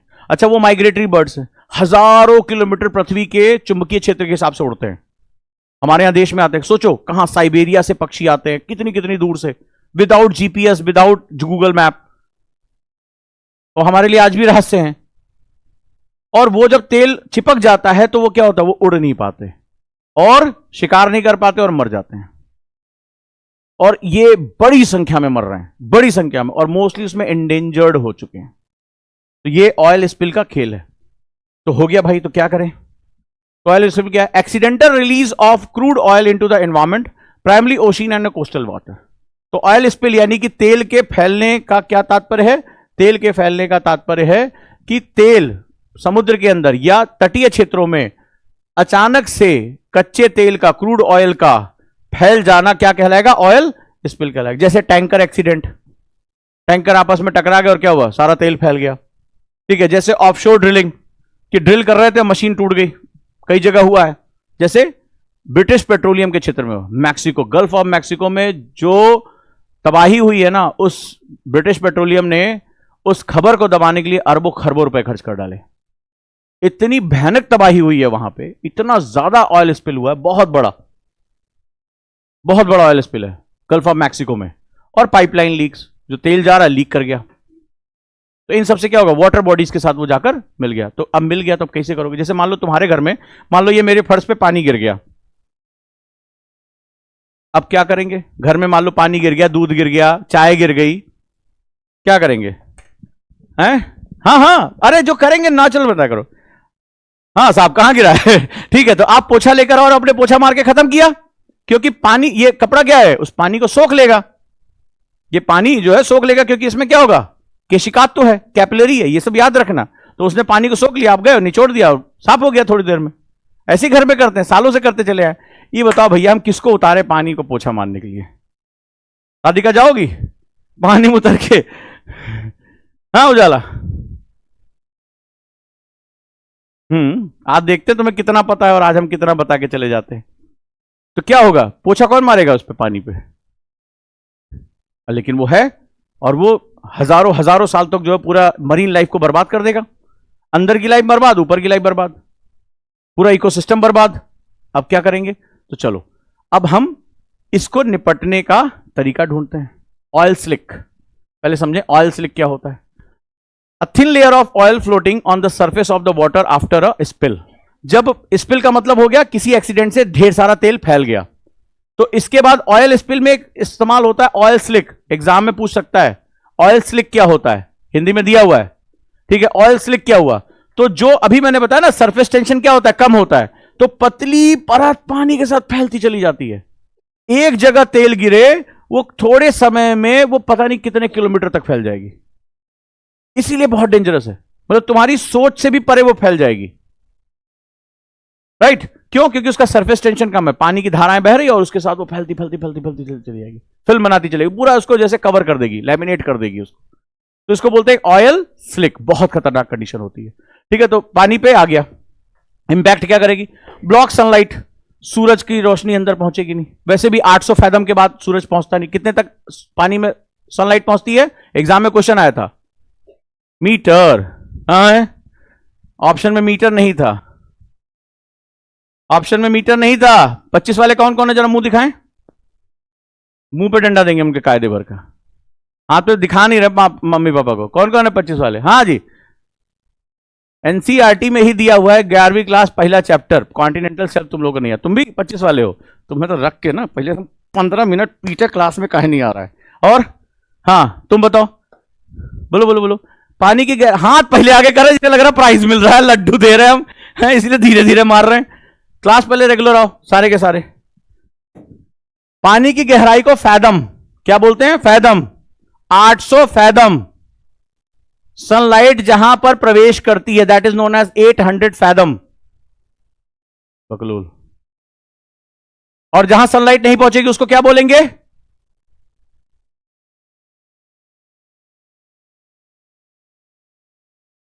क्या बोलेंगे? Dark zone. Dark night rises सामने है ना,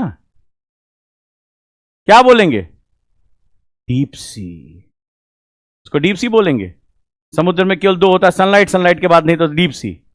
सब कुछ डीप सी है, डीप सी क्लास में नहीं है। हाँ,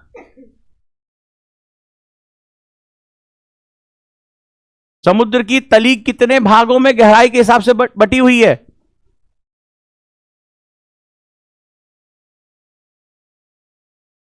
सूरज की रोशनी को क्या बोलते हैं? फोटो। प्रकाश को क्या बोलते हैं? फोटॉन। कौन सी आती है? फोटॉन आती है। तो जहां फोटॉन नहीं पहुंचेगा वो क्या होगा? एफोटिक होगा, जहां सनलाइट नहीं पहुंच रही है। डार्क तो समुद्र डार्क ही डार्क है नीचे, 30 मीटर के बाद तुम्हें डार्क मिलनी शुरू हो जाएगी। तो 800 से 1000 फैथम को क्या बोलते हैं? 1000 के बाद फिर चेंज हो जाता है समुद्र। 1000 से 3000 समुद्र अलग है, 3000 से 6000 अलग है। लाइफ चेंज होती है, वाटर का टेम्परेचर चेंज होता है, सैलिनिटी चेंज होती है।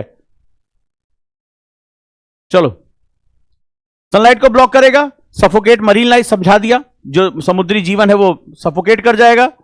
और क्या करेगा? कोस्ट लाइन, ये तेल पहुंचेगा किनारे किनारे, कोस्ट लाइन को कंटेमिनेट कर देगा। आपने देखा कोस्टल किनारे मछलियों की लाशें पड़ी होती है, पक्षियों की लाशें पड़ी होती हैं। अभी ऑस्ट्रेलिया के तट पे कितनी वेल्स एक साथ मरी पाई गई, वेल मछलियां मरी पाई गई, शार्क मरी पाई गई। चलिए, ऑयल स्लिक समझ में आया? ऑयल स्पिल और ऑयल स्लिक के बीच का अंतर समझ में आया? नहीं आया? ऑयल स्पिल सोर्स से निकल गया, टैंकर गिर गया, ठीक है, तुम्हारे हाथ से भगोना गिर गया,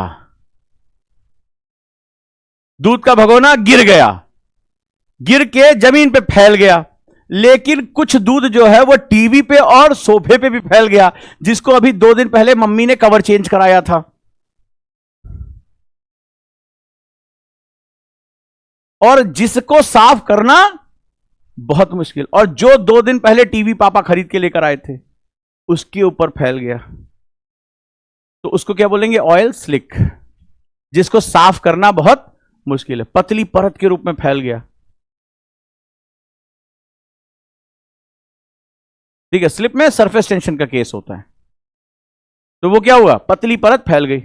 अब कुछ तो तुमने तुरंत पोंछे से एकदम इधर उधर पैर हाथ मार के साफ कर लिया, लेकिन वो सोफे वाला कैसे साफ होगा? वो तो दाग छोड़ जाएगा। या चाय गिर गई और उधर मम्मी की एकदम नई साड़ी रखी थी, समझ गए ना स्लिक? अब बढ़िया उनको आज शाम को शादी में पहन के जाना था, फंक्शन में पहन के जाना था, ड्राई क्लीन होके आया था, बेड पे रखा तो तुमने चाय गिरा दी, और साड़ी हल्के रंग की थी, वो उनकी फेवरेट थी।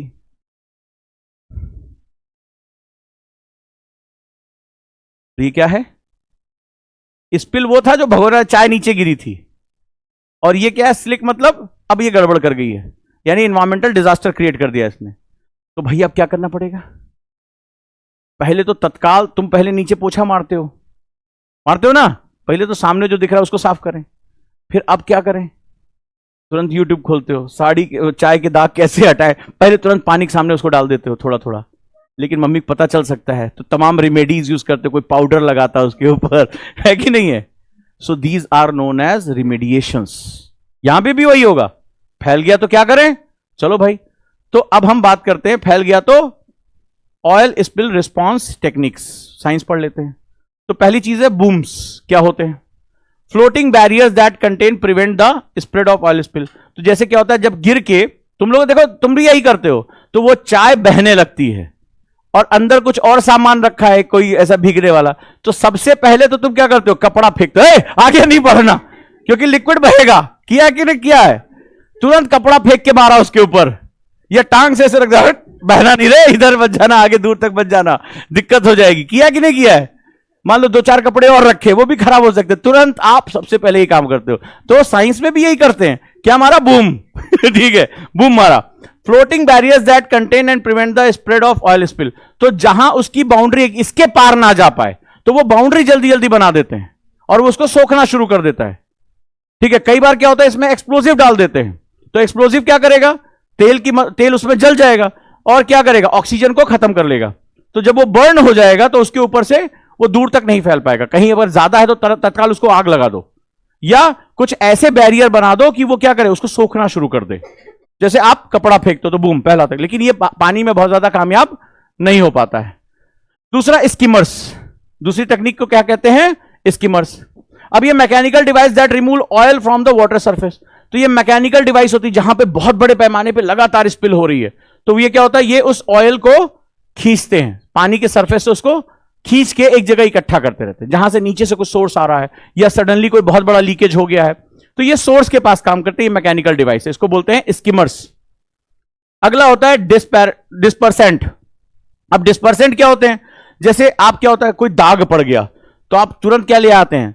डिटर्जेंट लेकर आते हैं। लाते हैं कि नहीं लाते हैं? या कोई ऐसा कपड़ा धीरे से ले गए और साबुन मारा, अरे यार दाग ना पड़े, पलट के रख देंगे, प्रेस कर देंगे, मम्मी पता ना चलना चाहिए। तो जो आप करते हैं वो यहां भी करें, तो उसको बोलते हैं dispersant. Chemical agent use to break oil into small droplets for the faster degradation. तो हमारी प्रकृति में क्या है कि कुछ ऐसे चीज होती है जिसे हम लोग अपघटक कहते हैं, डिकम्पोजर्स कहते हैं। वो क्या करते हैं? इसको डिकम्पोज करते हैं धड़ाधड़, लेकिन वो ऑयल को नहीं कर सकते। तो क्या होगा, अगर ये नेचुरल फॉर्म में टूट जाए, ऑर्गेनिक फॉर्म में टूट जाए, तो क्या होगा? ये इसको अपघटित कर लेंगे, भैया हो गया काम। तो अब क्या होगा, ये इसको छोटे छोटे बूंदों के रूप में तोड़ देंगे ताकि अपघटक आए और उसको खत्म कर दें।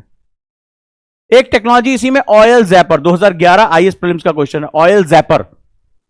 बहुत सी टेक्नोलॉजीज हैं, ऑयल जैपर एक टेक्नोलॉजी है।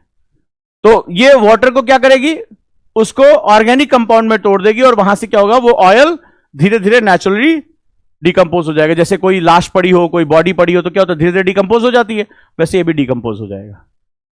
अगला एग्जाम में कई बार पूछा गया जिसका नाम है बायो रिमेडिएशन। क्या पूछा गया है?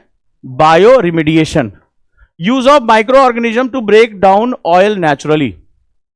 माइक्रो ऑर्गेनिज्म है यानी ये सूक्ष्म जीव हैं, ठीक है। इनका काम क्या होता है? इनका काम होता है पेट्रोकेमिकल को खा लेना।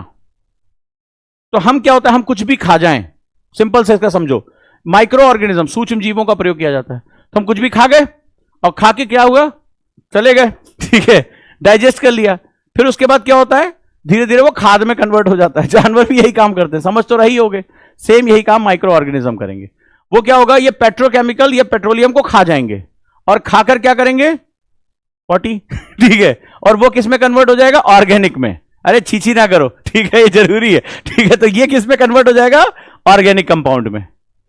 जो ना करे वो चीची वाला है भाई साहब, क्लास में लोगों को बैठने ना दे।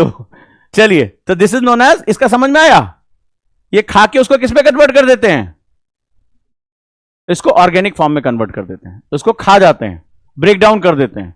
अभी आजकल जापान के वैज्ञानिक इसी पे शोध कर रहे हैं कि ऐसे बैक्टीरिया जो प्लास्टिक खा जाए और प्लास्टिक खा के उसको क्या करें, उसको ऑर्गेनिक कंपाउंड में चेंज कर दें। ठीक है, मजा आ रहा है। फिर है बर्निंग, इन सीटू कंबस्शन, तो लास्ट में आग लगा देते हैं। लेकिन इन सीटू, तो दो तरीके के सेगमेंट होते हैं, इन सीटू और एक्स सीटू। 2011 आईएएस प्रीलिम्स का क्वेश्चन। इन सीटू का मतलब होता है यथास्थान है, जहां है वहीं है, कहीं ले नहीं जाना है। एक्स सीटू का मतलब होता है कहीं और ले जाना, इसको परास्थाने कहते हैं। तो इन सीटू मतलब यथास्थान है, एक्स सीटू मतलब परास्थान है। क्लियर है? तो ये कंट्रोल बर्निंग होती है। कैसे किया जाता है, बम डाल देते हैं। बोले आग लगी और बम डाल देंगे, हां, क्यों? क्योंकि जलने के लिए ऑक्सीजन की जरूरत पड़ती है। तो जब आप कोई चीज सडनली बहुत तेज जला दोगे तो ये आसपास की ऑक्सीजन को क्या करेगी, सोख लेगी।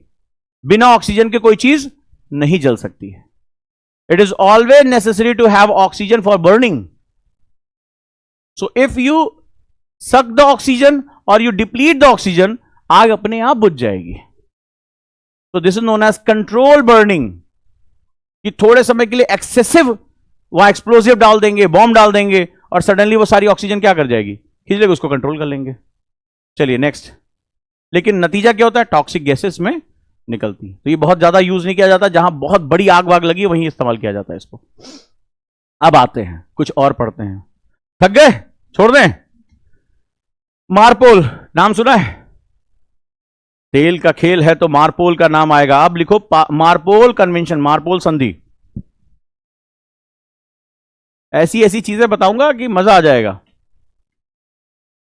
द इंटरनेशनल, इसका फुल फॉर्म है द इंटरनेशनल, मारपोल क्यों कहते हैं मुझे भी नहीं पता, ठीक है। इसका फुल फॉर्म है international convention for the prevention of pollution from ships, adopted in 1973। तो ये कन्वेंशन हुआ था, इसका नाम है international convention for the prevention of pollution from ships. जहाजों से, शिप से होने वाले पेट्रोलियम प्रदूषण को नियंत्रित करने के लिए किया गया समझौता मार्पोल कहलाता है। कब लागू हुआ? 1973 में। किसने लागू किया? आईएमओ ने, इंटरनेशनल मैरीटाइम ऑर्गेनाइजेशन। एग्जाम में पूछा गया है, आईएमओ, इंटरनेशनल मैरीटाइम ऑर्गेनाइजेशन। 1978 में इसके प्रोटोकॉल में जब बहुत बड़े बड़े डिजास्टर होने लगे कि जहां से सिर्फ शिप्स नहीं, सोर्स भी जो है ऑयल स्पिल करता है, तो 1978 में इसके प्रोटोकॉल में ये ऑयल स्पिल को भी इसमें शामिल कर लिया गया। तो 1973 में अडॉप्ट हुआ, 1978 में क्या किया? इसके प्रोटोकॉल में बदला हुआ।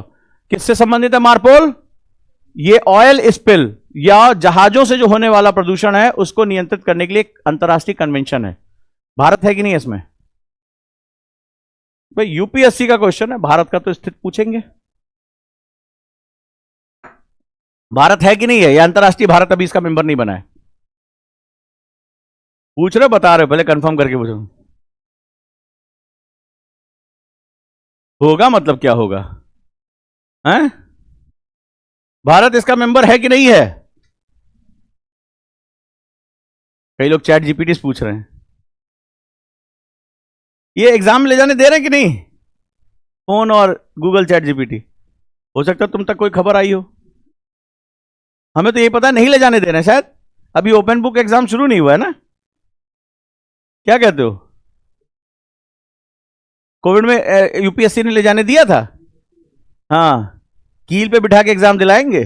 पैसे बता दे रहे हैं और कह देंगे मोबाइल है इसको खोलो, ठीक है, इसमें से पढ़ पढ़ के बताओ क्या क्या क्वेश्चन है, और बिठा देंगे किलो के उस पे कुर्सी पे। तुम्हारा ध्यान मोबाइल पे जाएगा ही नहीं। हाँ, यूपीएससी वाले बाबू। हाँ देखो, तो मार्पोल क्या करता है? मैरीटाइम पॉल्यूशन को कंट्रोल करने का काम करेगा। स्टैंडर्ड शिप वेस्ट डिस्पोजल के बारे में बात करेगा, दे रखा है, इसको एक बार पढ़ लेना, ठीक है। और सेफर शिप डिजाइन, ऐसे शिप्स बनाना जिसपे वो सेफर साइड में काम करे, वो आगे चलकर पर्यावरण को नुकसान ना पहुंचाए। है भारत मार्पोल के साथ? आ जाओ। India compliance with the MARPOL, this is important for UPSC. India is signatory to MARPOL. Bharat इस संधि पर हस्ताक्षर कर चुका है मार्पोल पे, ठीक है। And enforce it rule through, कौन करता है? डीजीएस। कौन करता है? Directorate general of shipping, DGS. ये सारे नियम मार्पोल के भारत में लागू करवाता है, ठीक है, ताकि शिप पॉल्यूशन को कंट्रोल कर सके। और इसकी एक संस्था है coast guard and port authority, तट रक्षक और पोर्ट का प्राधिकरण। ये क्या काम करता है? इलीगल वेस्ट, मान लो कोई जहरीला है, यूरेनियम का है, ई वेस्ट है, जो लोगों, कैडमियम है, मरकरी है, जो लोगों को मास में नुकसान पहुंचा सकता है, स्वास्थ्य को नुकसान पहुंचा सकता है, वाटर बॉडी के साथ जा सकता है, डीडीटी किसी ने मिला दिया, तो इसको कंट्रोल करने का काम कौन करता है? Coast guard and port authority of India. दूसरा, एक और हमारे यहां इसके अंतर्गत भारत ने एक प्लान बनाया है, इसका नाम है ऑयल स्पिल कंटिजेंसी प्लान, ठीक है। यानी अगर तेल फैल गया तो भारत उसका कंटिजेंसी यानी आकस्मिक नीति क्या बनाएगा? कहां उसको स्थापित किया गया है? मुंबई और चेन्नई में। चाइना में नहीं, चेन्नई में दादा। हाँ, चाइना लिखा है क्या? हाँ। हम अपना सामान कहां दूसरे क्या लगाएंगे भाई? चलो। What international law govern oil spill response and prevention? कौन कौन से इंटरनेशनल लॉ हैं जो मरीन एनवायरमेंट को सेव कर सकते हैं? पहला मार्पोल। दूसरा अंक्लॉज, एग्जाम में आया हुआ है अंक्लॉज, प्रीवियस ईयर पेपर पढ़ोगे तुम्हें यह दिखाई पड़ेगा, जिसका नाम है United Nation Convention on the Law of the Sea. यही तय करता है कि आप कितनी दूर तक मछली पकड़ोगे।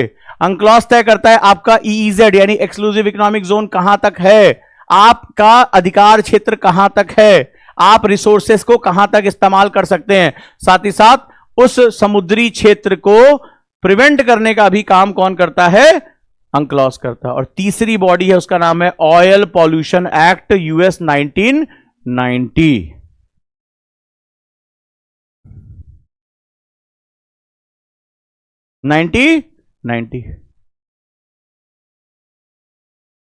अब ऑयल इकोनॉमिक्स में कहां है?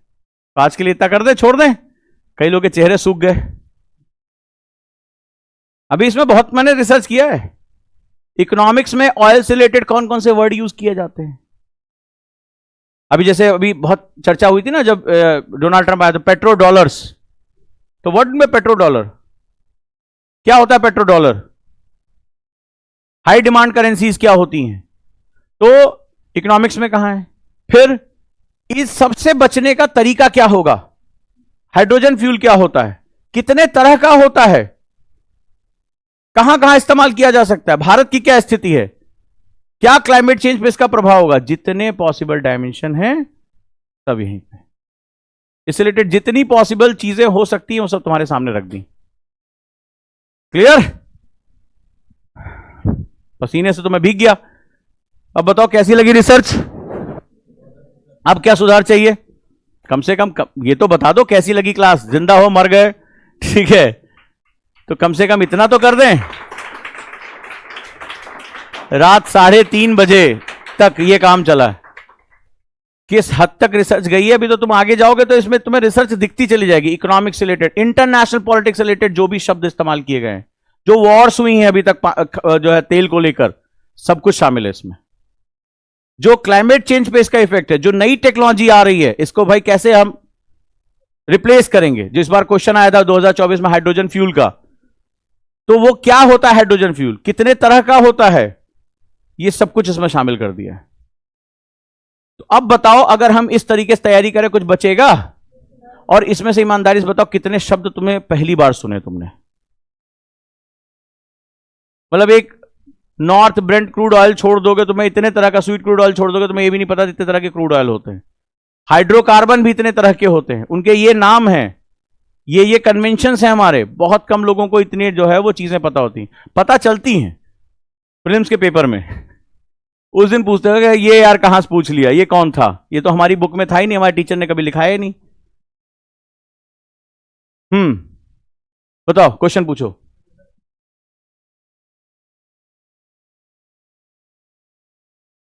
देखो कन्वेंशन, एक क्वेश्चन लिखो इसी बात पे। बाबू ने क्वेश्चन पूछा है, हमेशा क्वेश्चन पूछता है, अगला क्वेश्चन तैयार हो जाता है। बाबू ने हमारा क्वेश्चन पूछा है, कन्वेंशन और ट्रीटी में क्या अंतर होता है? अब लगे हाथ, पहले ये क्वेश्चन आया हुआ भाई, संधि और समझौता में क्या अंतर होता है? एक इसको थोड़ा और अच्छा लिख लो, कन्वेंशन, ट्रीटी और लॉ में क्या डिफरेंस होता है?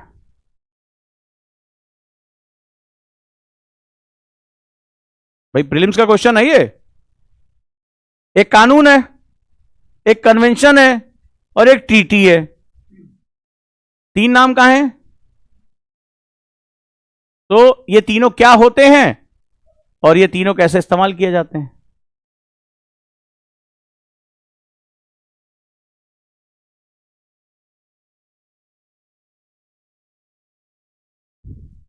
और अगर आपने उसका उल्लंघन किया तो कौन उसकी जो है वो जुडिशरी बॉडी कौन सी होगी? आपके देश का कोर्ट होगा या कोई और कोर्ट होगा?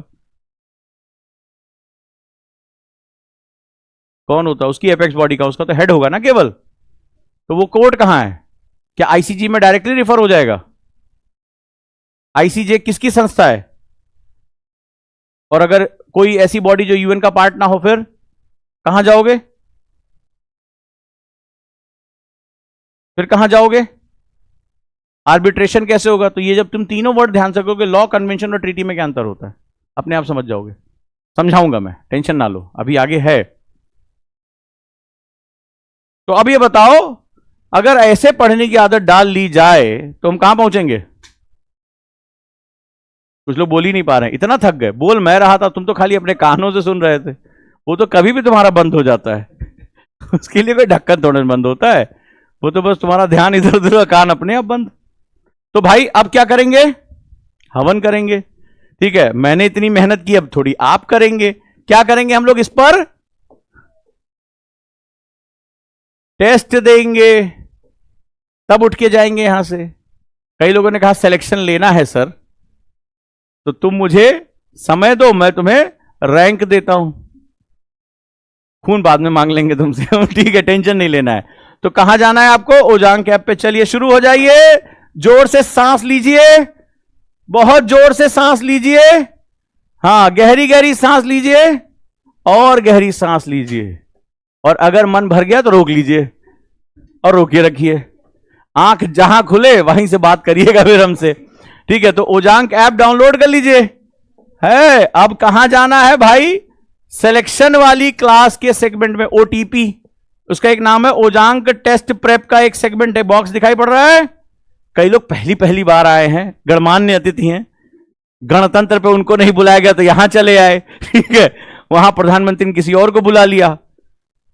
तो आज वो आए हैं, तो ओटीपी में जाना और क्या करना है, सिलेक्शन वाली क्लास में जाकर क्या देना है, टेस्ट देना है। सिलेक्शन वाली क्लास में जाके टेस्ट देना है। टेस्ट देना चाहिए, टेस्ट देने से फायदा होता है। टेस्ट देने से जानते हो सबसे बड़ा फायदा क्या होता है? टेस्ट देने का सबसे बड़ा फायदा जानते हो क्या होता है? नहीं बाबू, जो तुम हमारा मूल्यांकन रात दिन करते रहते हो वो कम हो जाता है, ठीक है। इस एकेडमी में ऐसा नहीं है, वैसा है, वो बगल वाली के यहां ज्यादा, मतलब बगल वाली इंस्टीट्यूट में ज्यादा अच्छा है। हाँ, तो जो पूरे टाइम हमारा जो मूल्यांकन करते रहते हैं वो थोड़ा सा कम हो जाएगा। आपका मूल्यांकन तो अभी 2 मिनट में पता चल जाएगा। तो प्रारंभ करें, हैं? अब भाई हम भी तो देखो 3 साढ़े 3 बजे रात तक जग के अपनी जो आंखियों के, जो आजकल हम सबसे कहते घूम रहे दाग अच्छे हैं, ठीक है, जो हमारी आंखों के नीचे काला घेरा हो गया है, दाग अच्छे हैं, वो मेहनत का कुछ मजा तो लो, ठीक है। चलिए भैया, तो टेस्ट दे ले। हाँ, ऑनलाइन वाले कह रहे खुद पे लानत हो जाती है थोड़ी देर के लिए, बढ़िया है, वो भी जरूरी है, ठीक है। हम पे तो तुमने भेज भेज के अपना मुख दर्द कर रखा है। तो चलो बाबू, टेस्ट दे दो। खुल गया टेस्ट, चलो चलो चलो चलो ओजांग ऐप पे जाओ, क्या पढ़े पता चले। इकलौती एकेडमी बना दिया है देश में प्रतिदिन टेस्ट लेने वाली। और आज जरा क्वेश्चन देखो तो, आहा, ध्यान से पढ़ना है, नहीं आता तो शर्माना नहीं है। क्या करना है, कॉपी में लिखना है। तो जिसके साथ टेस्ट के साथ कॉपी नहीं है उसके हाथ पे डंडा दूंगा अभी मैं, उंगलियों पे। कल तुम्हें समझाया था ना कि हर पढ़ी गई चीज का क्वेश्चन आप नहीं कर सकते। क्वेश्चन पूछने का एटीट्यूड ही अलग होता है। ये कोचिंग नहीं है बाबू, ये सिलेक्शन का सबसे बड़ा स्वर्ग है। कह रहा हूं तो करके रहिएगा, ठीक है। और 100 दिन तैयार हो मेरे साथ, फोड़ के मानेंगे। 100 दिन, जिसको जिसको आना है गुरुकुल आ जाए। चलो बुला लो जितने भी जिद्दा अमृत, ठीक है, शत्रु मित्र जितने भी हैं सबको बुला लाओ। अब हम आ गए हैं, जाके बोल देना बादशाह इज बैक, हाँ, किंग इज बैक।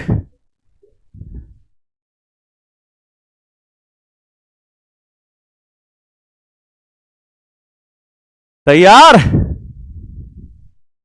कहां तक पहुंचे? नहीं मिला टेस्ट? कर डाले? अरे खाली बटन नहीं दबाना है, उसको लिखना भी है। और इतने तेजूलाल कोई है नहीं कि जो है वो क्वेश्चन ऐसे धड़ाधड़ करता चला जाए।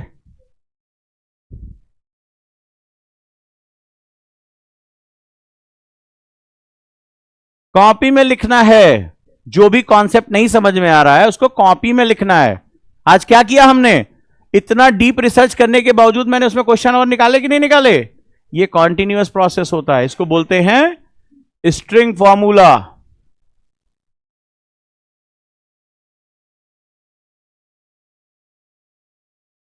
तो 100 दिन सिलेक्शन की गारंटी है। लग जाओ भाई, लग जाओ। भूले बिछड़े, ज्ञानी अज्ञानी, महाज्ञानी, जैसे जो बहुत लोग महाज्ञानी हमारे यहां से गए हैं उनको बुला लो, हमारा टेस्टवा तो दे दो।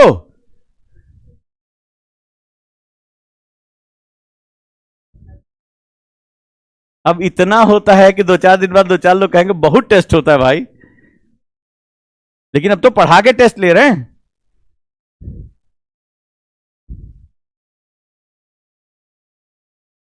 अरे सर आप, अरे कुछ चाय पानी लाओ यार, हमारी आत्मा तक छीन लिया लोगों ने, तो हम भी थोड़ा सम्मान करें।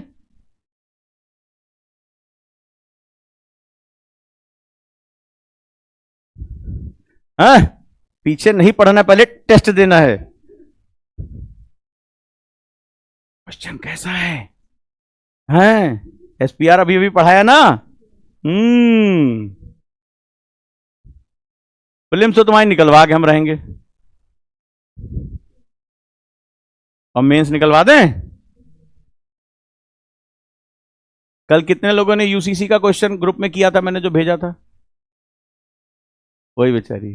बाकी जो 25 वाले वो नहीं देंगे, वो नहीं देंगे। तो व्हाट्सएप नंबर पे मैंने भेजा था भाई, 8285894079, खुद ही बनाया, खुद ही भेज दिया कि बाबू पढ़ ले। उत्तराखंड ने यूसीसी को क्या किया है, लागू कर दिया। उस पर क्या पॉसिबल क्वेश्चन बन सकते हैं? तो यूसीसी को महिला, क्या जीएस पेपर 1 का क्वेश्चन है वो, महिला समानता से रिलेटेड हिंदी इंग्लिश दोनों भेज दिया, आंसर भी भेज दिया कि पढ़कर लिख डालो। किसी ने थैंक यू तक लिख के नहीं भेजा कि हाँ सर इतनी मेहनत कर रहे हैं हमारे लिए आप। तो इसका मतलब तुम आदमी ही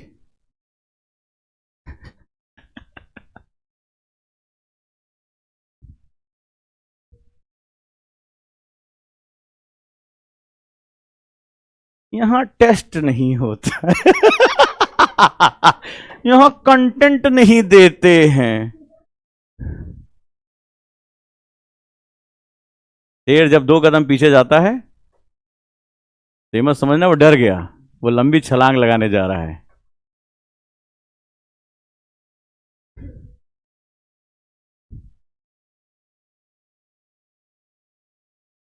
परसों इकोनॉमिक सर्वे आ रहा है? नहीं नहीं। अच्छा, तो अब हम चलते हैं, फिर मिलेंगे 4 बजे ज्योग्राफी में, एनसीईआरटी।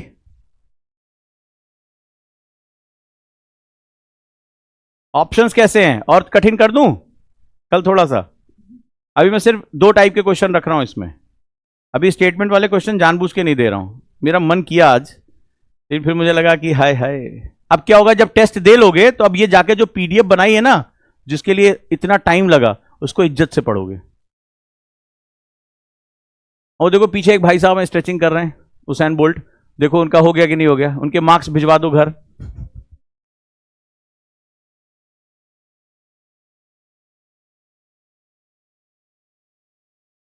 तो टेस्ट दे दो जल्दी जल्दी जल्दी जल्दी जल्दी, चलो चलो चलो चलो चलो, शाबाश शाबाश शाबाश, जल्दी जल्दी टेस्ट दे दो। ओजांग टेस्ट प्रैक्टिस पे चलो सब लोग, कम ऑन। हो गया भाई, शाबाश। 15 क्वेश्चन, रिजल्ट क्या आया? 10 सही है, 2 गलत। कौन कौन से गलत हो गए? हाँ अभी पढ़ाया नहीं था उसको। तो तुमसे कैसे गलत हो गया पेट्रो डॉलर? तुम लोग तो सबसे ज्यादा पैसा उसी में लगाते हो, वही तो सबसे ज्यादा स्टैब्लिश होता है। इतनी बार जब उस दिन जब ब्रिक्स पे भी हुआ था तो मैंने बताया था कि सबसे, उस दिन पढ़ाया भी था ना ब्रिक्स वाला, कि अमेरिका चाहे कहीं भी रहे तुम सारा खेल डॉलर में करोगे, वो इसीलिए निश्चिंत रहता। पढ़ाया हुआ था यार।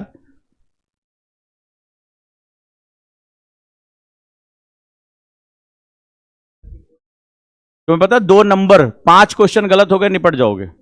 इतने छोटे टेस्ट में अगर 2 क्वेश्चन गलत हो गए तो ये डेंजर जोन है। मैं फिर से कह के जा रहा हूं, negative marking total number of question के 5% से ज्यादा नहीं हो सकती है। अगर हो रही है तो उस साल तो मेंस नहीं दे रहे हो, और या तो तुम इतने अद्वितीय हो कि 90-90 क्वेश्चन चले आओ, और अगर अद्वितीय तो निगेटिव मार्किंग करोगे क्यों? बड़ी दिक्कत तो ये है।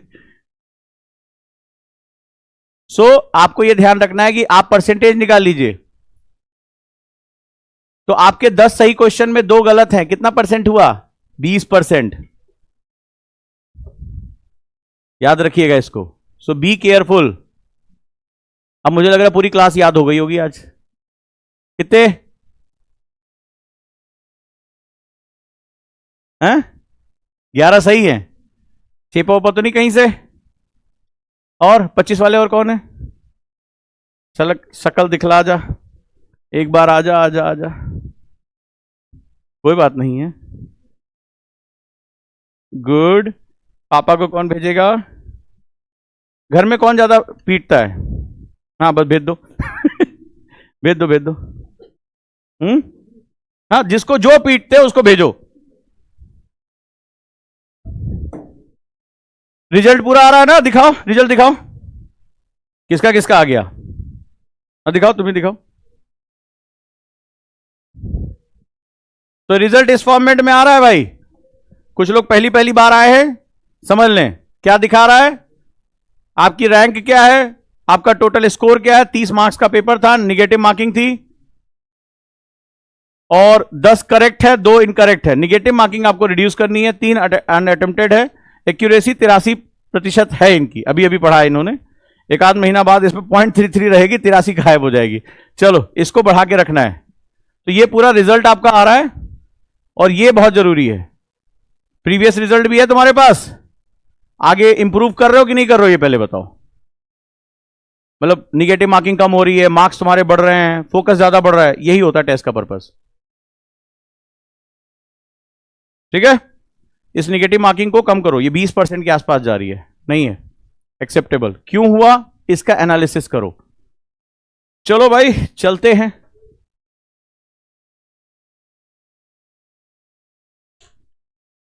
देख लो सब लोग टेस्ट अटेम्प्ट कर लें। जैसे क्या किया करो, शीट से मैच कर लिया करो।